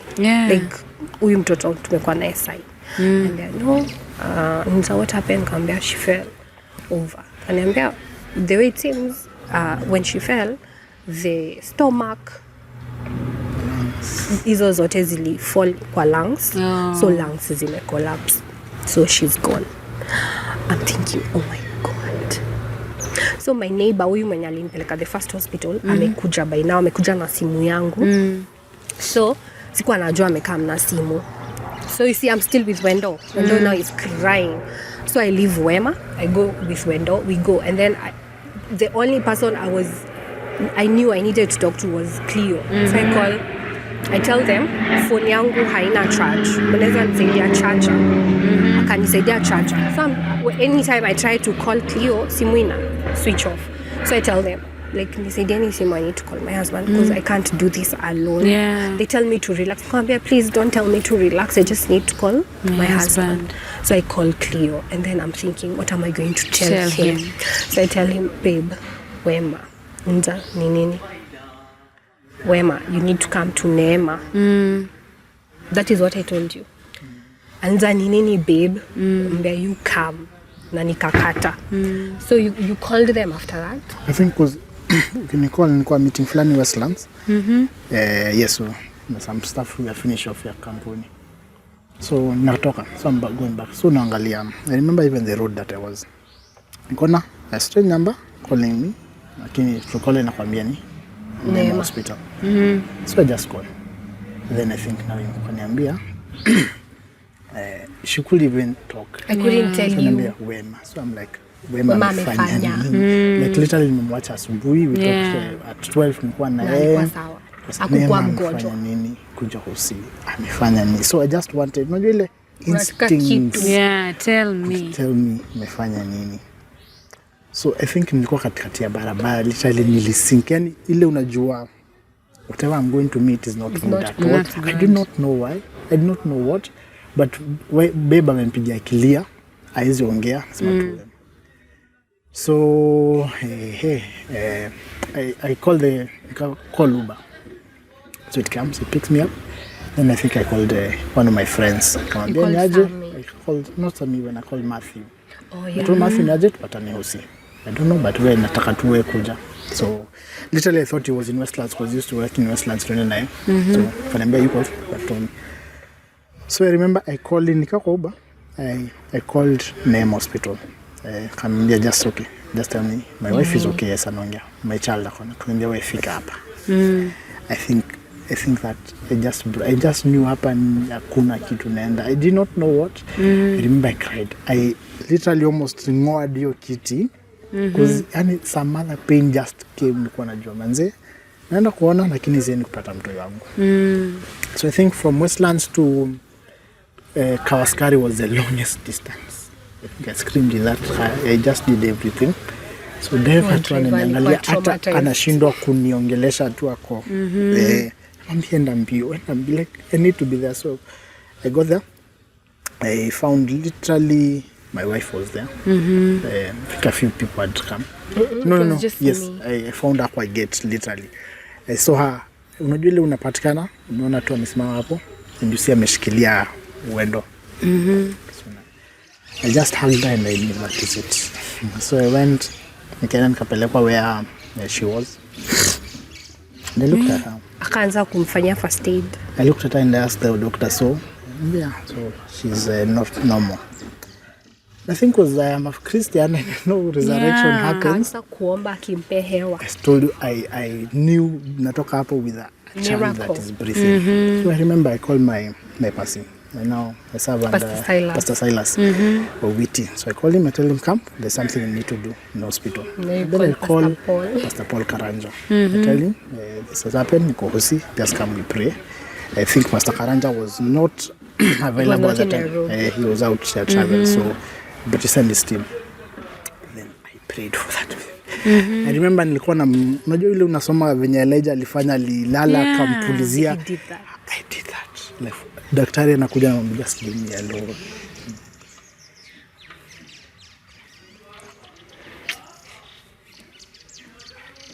So Pastor Silas comes, we talk with him, and I praise. Let's pray, you know. I am sure the God we serve, He's powerful. So at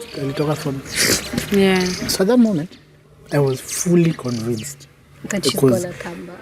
You know, faith, I had my faith at 100%. So sikuwa nataka mtu yote anaweza niambia some nonsense lenye. But I loved Wema. Most of the time tulikuwa tuna spend time na yeye. A majority of the time. Hata hiyo siku I'm like God nilikuwa na juzi. Jana jioni I'm the last person who put. Because literally before she went to bed, I used to naenda bed, nalala nao kidogo na wapia story. Tunasoma Bible, then she sleeps. Then I make sure kwa bed yake kuna uji hapo next because alikuwa anatumia uji. Ndio akiamka anakunywa tu uji yake. So that was the routine like for 2 years. So I breathe into her, so I'm breathing into her mouth. The only thing that is coming is blood in tukuja. So after like 30-45 minutes, I think it's okay. At times God's will, it is His own will.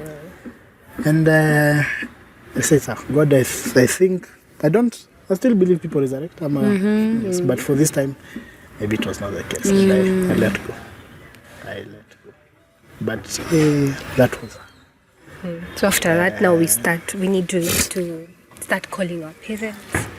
So Cleo calls my dad. And then he starts introducing himself. He's like, hi, Auntie, Sasa I think Dad. I'm confused. He was so confused. He's like, so my dad says he's in a meeting. So amemwambia ni Kavita. Babangu anamuuliza Kavita, Mudhoni's husband. Like, yeah, amemwambia ni nini? Mwambia something has happened to Wema, tuko Neema. Mzaehe.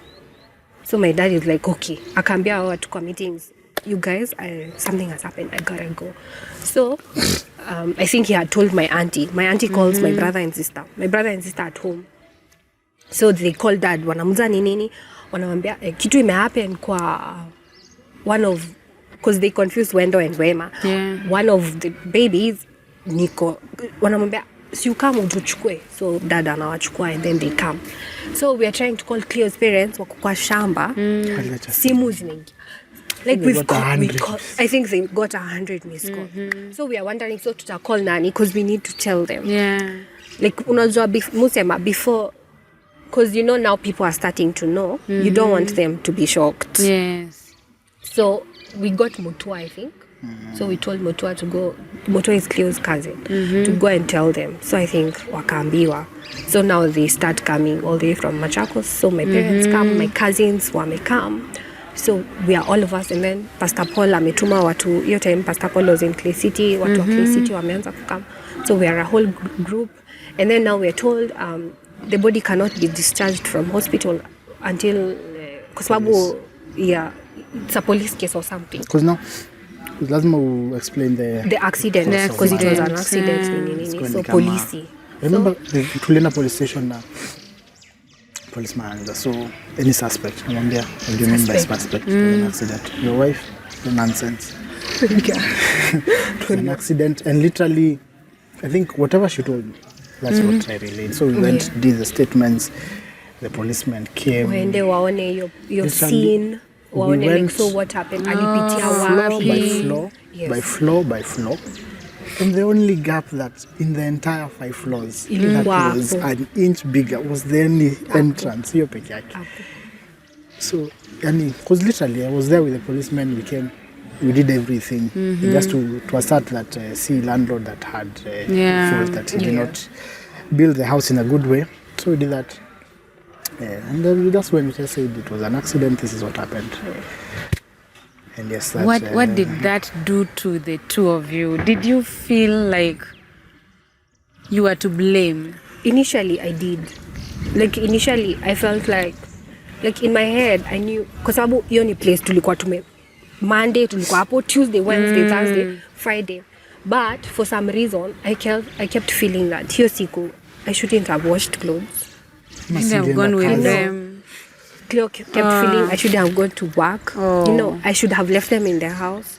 Like, but so initially, like the first 2 months, I kept feeling, you know, it's my fault because mbona niliamua kufua nguo, ningefua nguo Saturday, you know. If I only watched her. Or, ama ningemshika mkono. I felt like there's something I should have done and I didn't do. But I keep feeling like it's a voice from the devil to just make you feel, you should have done better and you didn't. Because when I look back, the previous days kuwa mshika mkono na tulikuwa tunateremka tunarudi home, so it was hard, difficult, like inaitangwa denial ama itwa like you just feel it was because literally I just wanted to know, because even asked the smaller one, hi Wendo, in a very good way, what happened? Kaniambia because ni grill literally hata mwili yaingeenda. So kaniambia tu mtana Wema aliangalia chini akakata kujishikilia mkono. So I think pia business and aka lose control, so she went to, and I'm like, why? And literally I think nilikuwa nashuka hiyo stairs because literally ni entrance mali unatoka. So unapita hapo daily uko zileza hata kuna najua tu. So I think the next month we had to move from that place, but one thing that also I think I said at least kwa ile even me your anger kwa nita, why did you have to I just came because it was an accident and yes, you just have to walk this journey again together. Did you at any point blame her for not even once did I tell her it was a fault. I think one of the things crush her because when you wonder how she was, I remember the first 2 or 3 weeks she never slept. At night literally what therapy nilikuwa nafanya, so I just put worship 24/7 kwa namka tu siku naona tu mtu wako hivi, because for her alikuwa nalala the entire replay ukiwa uko fifth floor unaangalia naona mtoto wangu uko chini like so I couldn't close my eyes. So but I think one of the things I remember hiyo siku ya burial in the morning my dad came, like alifika tu hivi akakuja akatuvuta kando and then he told us that mourning is not easy, especially mourning a child. It's not easy and you have to do it together. You have to do it together. Akaniambia Cleo, do not blame her. Akaniambia do not feel guilty. Just know it happened for a reason. It was in God's plan. God does not hate you that he would do this to you. No. God loves you and he has a reason why. So you do it together. And just knowing that Cleo will mourn differently and then me, I will mourn differently. At the end of the day, my relationship with Wema and Cleo's relationship with Wema is not the same. He was a dad, I was a mom. But you will have to do it together. And hiyo ndo ilikuwa inani drive. When it felt hard, I remember sometimes Cleo had to go all the way to Karen and then I break down. He comes back. Like he comes back and then we just stay in bed. It was hard. Also kwa sababu sijalala, unajua when you don't sleep you're moody. You are like, and then in June I think we had visitors almost every day. Yes, that's also we had visitors every day. So you're hosting and you're not sleeping. There are people coming to console with you. You're not getting enough sleep. But we were there for each other. And then on top of it, you see Jaden and Sister K, they've lost their sister. You need to be there for them. So there was a time the whole house we were just breaking, all of us. I also thank God for family. I think your time, your sister, my brother, walihamia home like for 6 months. So they stayed with us. They stayed with us. Full packed house. So there's warm movies, jokes. I feel the kids are not alone. We are not alone. So I'm able to be there for the kids because there's someone there for me. For you, constantly. So it wasn't as hard. But I think in the process, we've learned to walk the journey together. When I know Cleo today, ako ile mahali. The only way I can be there for him is just to stay next to him. And then Cleo akiniona anajua huyu leo ako pabaya. I need to hug her. Job, the place I was working, I think kulikuwa some place kuna pool. So I used to toka nenda nakaa hapo. Narudi napanguza macho narudi job. So I think it was not easy. I think at the first few months I tried to be strong. For everybody. Time didn't andika. So that was hard for me. Yeah. But thank God that brought people to stand with us during that time. And I think through the phases of life, I think one constant thing that I've seen God do is people. God uses people. God will not come from heaven and kuja comfort. He'll use Rodah, he'll use Jemo, he'll use somebody to stand with you. Yeah. And I think that's one thing that I learned through life. The importance of people just standing. And also for us also, to other people. That really meant a lot. Yeah. So it was a journey. It's a journey.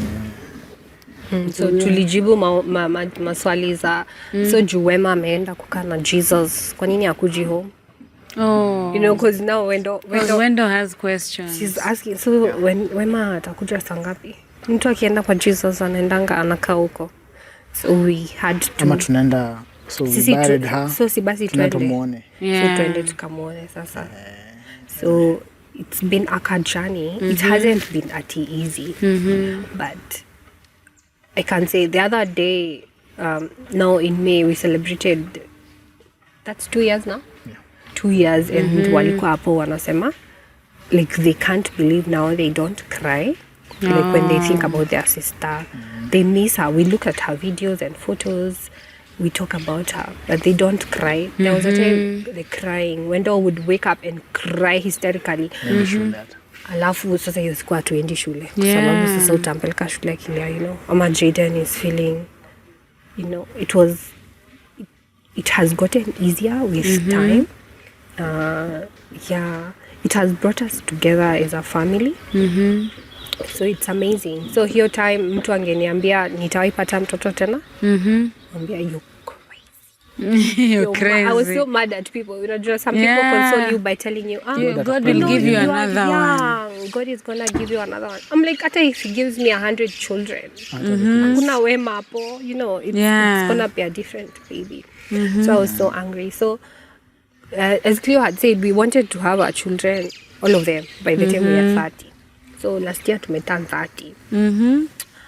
Afu Nicole Kai. Sasa tumeshafikisha. We are done. We are expired. We cannot have the other next children. phase. Also, the plan was never to have other children. Yeah. Because naona Wema na Wendo walitutandika character development. No, we are not going back there. So it took a healing process, like for us to get back to wanting other children. Yeah. So one day tunawapeleka kinyozi, tunapeleka Jaden na babake Jaden na babake kinyozi.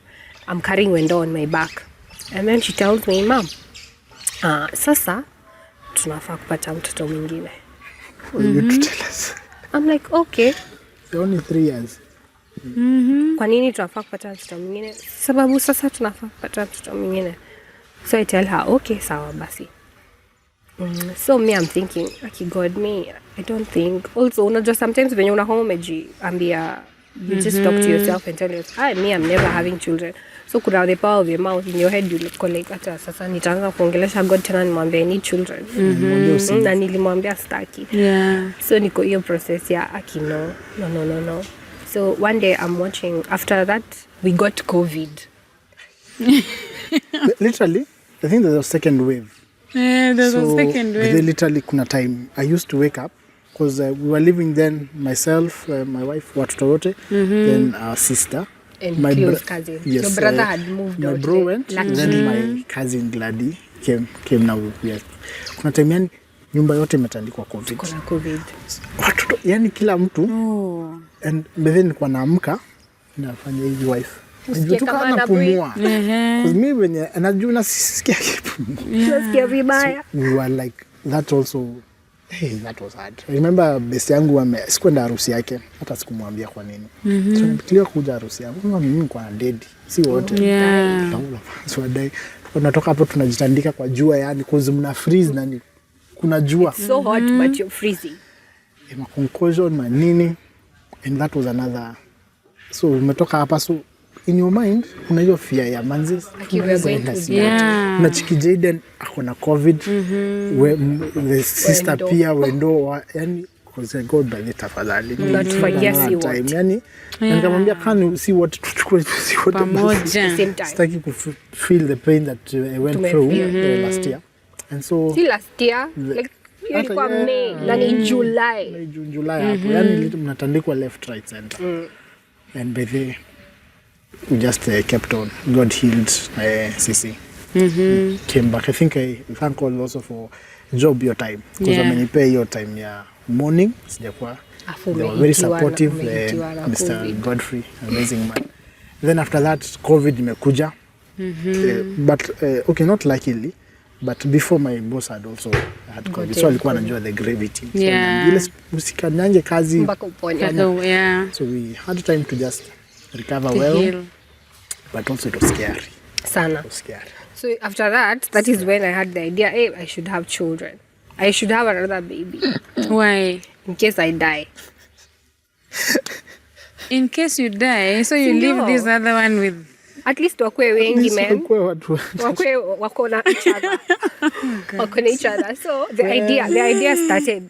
Yeah. But the seed was planted by Wendo. Wendo. Like God used Wendo. Yeah, so one day I'm watching a video on YouTube, and then this family had lost a child. So and then they were so angry at God, like, you know, they had 2 children and then 1, and then this last born ndo akapass. So one day the guy is driving and then the kids are seated kwa gari hapo nyuma, and then the younger one asks dad, so who grows the trees? Akamwambia it's God. Akamwambia okay, so who plants the seeds? Akamwambia it's me, the man. Akamwambia okay, so when you plant the seed, God grows the tree. Yes. So how are children gotten? Akamwambia God gives us the child. Akamwambia okay, so ask God to give us another child. Okay. Baba akafikiria, like, okay, so what is this child saying? You know, it's me who is supposed to plant the seed. Yes. So that God can grow the tree. The tree. So I am seated there, and then I tell Cleo, I think we should have a baby. Cleo looks at me like, really? Uko sure? Naanza kuamka hapo usiku. Uko sure? So tunanyamazia story, tunakaa. So in January, I am in pain. Like, you know, I'm in pain. I missed my child. I'm feeling God alinicheza. Like, you know, God ulinipatia watoto. Ukaacha nipitie hizo madrama zote za madiaper kill. And then you took my child away. So, your fasting season, beginning of January. So, one day I lock myself in the room and then I pray. I tell God all this pain that I'm feeling. You know, when you lose someone, I keep saying, when I lost my mom, there was this pain I used to feel here. Like, it's like a physical pain. Yenye unaweza itoa uweke kando.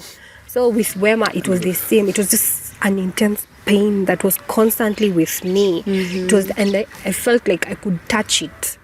So I tell God, I don't want to stay with this pain. Like, Staki, it's a burden that I don't want to carry anymore. And I prayed, because I remember that day I prayed and cried and cried. I cried. I told him, like, take away this pain, because I can't, like, kama unataka nisonge hii 2022, I can't move with this pain. And I'm not leaving this place until you take away this pain. So God lifts the pain. Like, when I came out of that bedroom, the pain was gone. I was no longer in pain. So that week, Jaden gave his life to Christ. Akaokoka. And then that weekend, we went for prayer retreat. Conclusion. Yes. So, kwa prayer retreat, I shared that God healed me. Like, I received a healing, and that I would like to have another baby. And we prayed together with Pasi and church. When you alikuwa, we prayed. We prayed that God would heal Cleo and the children, so that when this other baby comes, like, all of us are fine. So tukamaliza maombi, tukaenda tukatoa contraceptive. and planted the seed. So that was in January. Tulitoa the same January. Yes. So I think February. By March I was pregnant. Oh. Yes. Like, by March I was pregnant. And then for a moment I felt like, what are people going to say? You know, unaanza kujidoubt. Like when I told Cleo I'm pregnant, he was like, oh my God, this is amazing news. You know, and then me, I'm crying. Anashanga, why are you crying? See, we prayed for this baby. God answers. And then God answered. And then on November 28th, 18 months after we lost Wema, we had a baby. She's called Montana. She's a beautiful baby. She is anaitangwa bulb. Yes, like that baby is amazing. Kwanza mtoto aliangi because literally Yatara means an excellent spirit. And that's what we told God. Huyu mtu yakuwe excellent. Asilie usiku. Alikule. Akwe tu. Yani unamwonanga unasema. Like from day one, when Cleo left me in hospital, she slept through the night. Like me don't come confirm. Yeah, you okay? Because I'm used to babies who they cry. This one doesn't cry. She sleeps. If Montana cries, there's yeah. So we received that healing. And Montana has come to our lives, and it's amazing. Anapendwa na siblings wake. She has been a bond not only to me and Cleo, but also to our parents, our siblings. Like God has restored us in an amazing way. Amen. So we are here looking at the plans that God has for us. Like we are ready. Amen. She turned 7.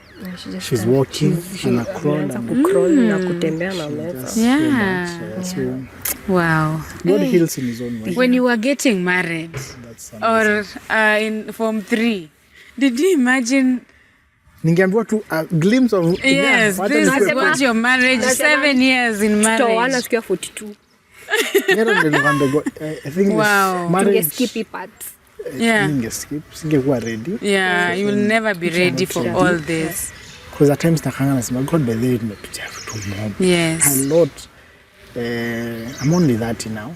So I'm like God niko 70 bwana. Manze, it's like you're 72. Hata nilikuwa namwambia juzi man sasa tumemaliza experience character sasa. Yeah, now let's give us rest and peace and all that. But no things God has been faithful. Amen. As much kuna time unafikanga unasema God manze enda ile direction mimi niende hii. Tuachane kidogo tu. Sasa kidogo sana. I need a breather. But like hata nikienda nienda wapi? This is the one who has sustained me. Yeah. I think it's a Bible nasamanga in him I live, move and have my being. Yes. Kwa sababu kusema hivyo akichukua hiyo breath. Wow. But one thing also I look at it me when you're at a point you just look at that you from the plane of what the side that you have. But you look at it much later in life and you're like manze God alikuwa ameorchestrate kila kitu. Ni wenye tu God angekuwa boring angemake script moja ya movie the same. But in us there's one thing, in you there's something else. And mine will be a story to encourage you. And that just knowing kuna God anajua atatupeleka through this fire will make sense of it much later. Yes. So not even make sense, not necessarily because God, but He's with us. Amen. So I think that has kept us. And funny enough, through the challenges, we've grown closer. Me, I was a bad communicator, man. In communication, I was 0. But now we're in a situation that you have to know how your wife is doing. Because unaona your wife and a collapse, you just have to be there, talk to her, just know wako happy. So we walk life together, you do life together. And when I go back to those vows you said, those things are seriously. Tukisema tunasemanga nika tunarudia kenye pastor anasema. Pastor amesema and we want him to be done. We maliza twende honeymoon. There are times when I feel if I just went niende niamie Zanzibar hata niende Congo, just live my life. That's an option. But you're like unaacha bibi yako na children uende wapi hapo, and you're like yes. So those vows really. Yes, I think even it was last year, but when we renewed our vows, we called Pasi and he just said, just review, because unajua ile ukisema before in goodness, in health, in sickness, ukisema in child loss, number in this, but so unazisema ukisema menze, ukijua in goodness, utakuwa na good times na kutakuwa na bad times. Like it's been amazing. Yeah. Wow. God has been there. Wow, He has kept you. Married. As we wind up, maybe from you, one thing marriage has taught you. Marriage has taught me that marriage is commitment. Like I think those 7 years, what has kept me grounded with this guy is the commitment. Commitment to my vows, committed to the love I have for him. Like that is the one that keeps you going. So hakuna siku I'll wake up one day and tell him, me I'm done. Like me nivyo. I am committed to that covenant that I made. Yeah. Wow. Thank you so much, guys. I think we have talked for 3 hours, but it's okay. Thank you so much for sharing your story. I know someone has been, so many people have been inspired. Yeah. Women who are dealing with pregnant teens have been inspired. People going through loss, lack, have been inspired. Thank you so much for being open. May God watch over you. May God protect you even as we share this story with the world. May He cover you. And may He continue sustaining you. That we'll meet 10 years later and you'll be like, scrap that off now. Yes. We thank God. And thank you so much for watching as well. We really appreciate your support towards the Rawder Kidula Show. I'll see you next time. Bye.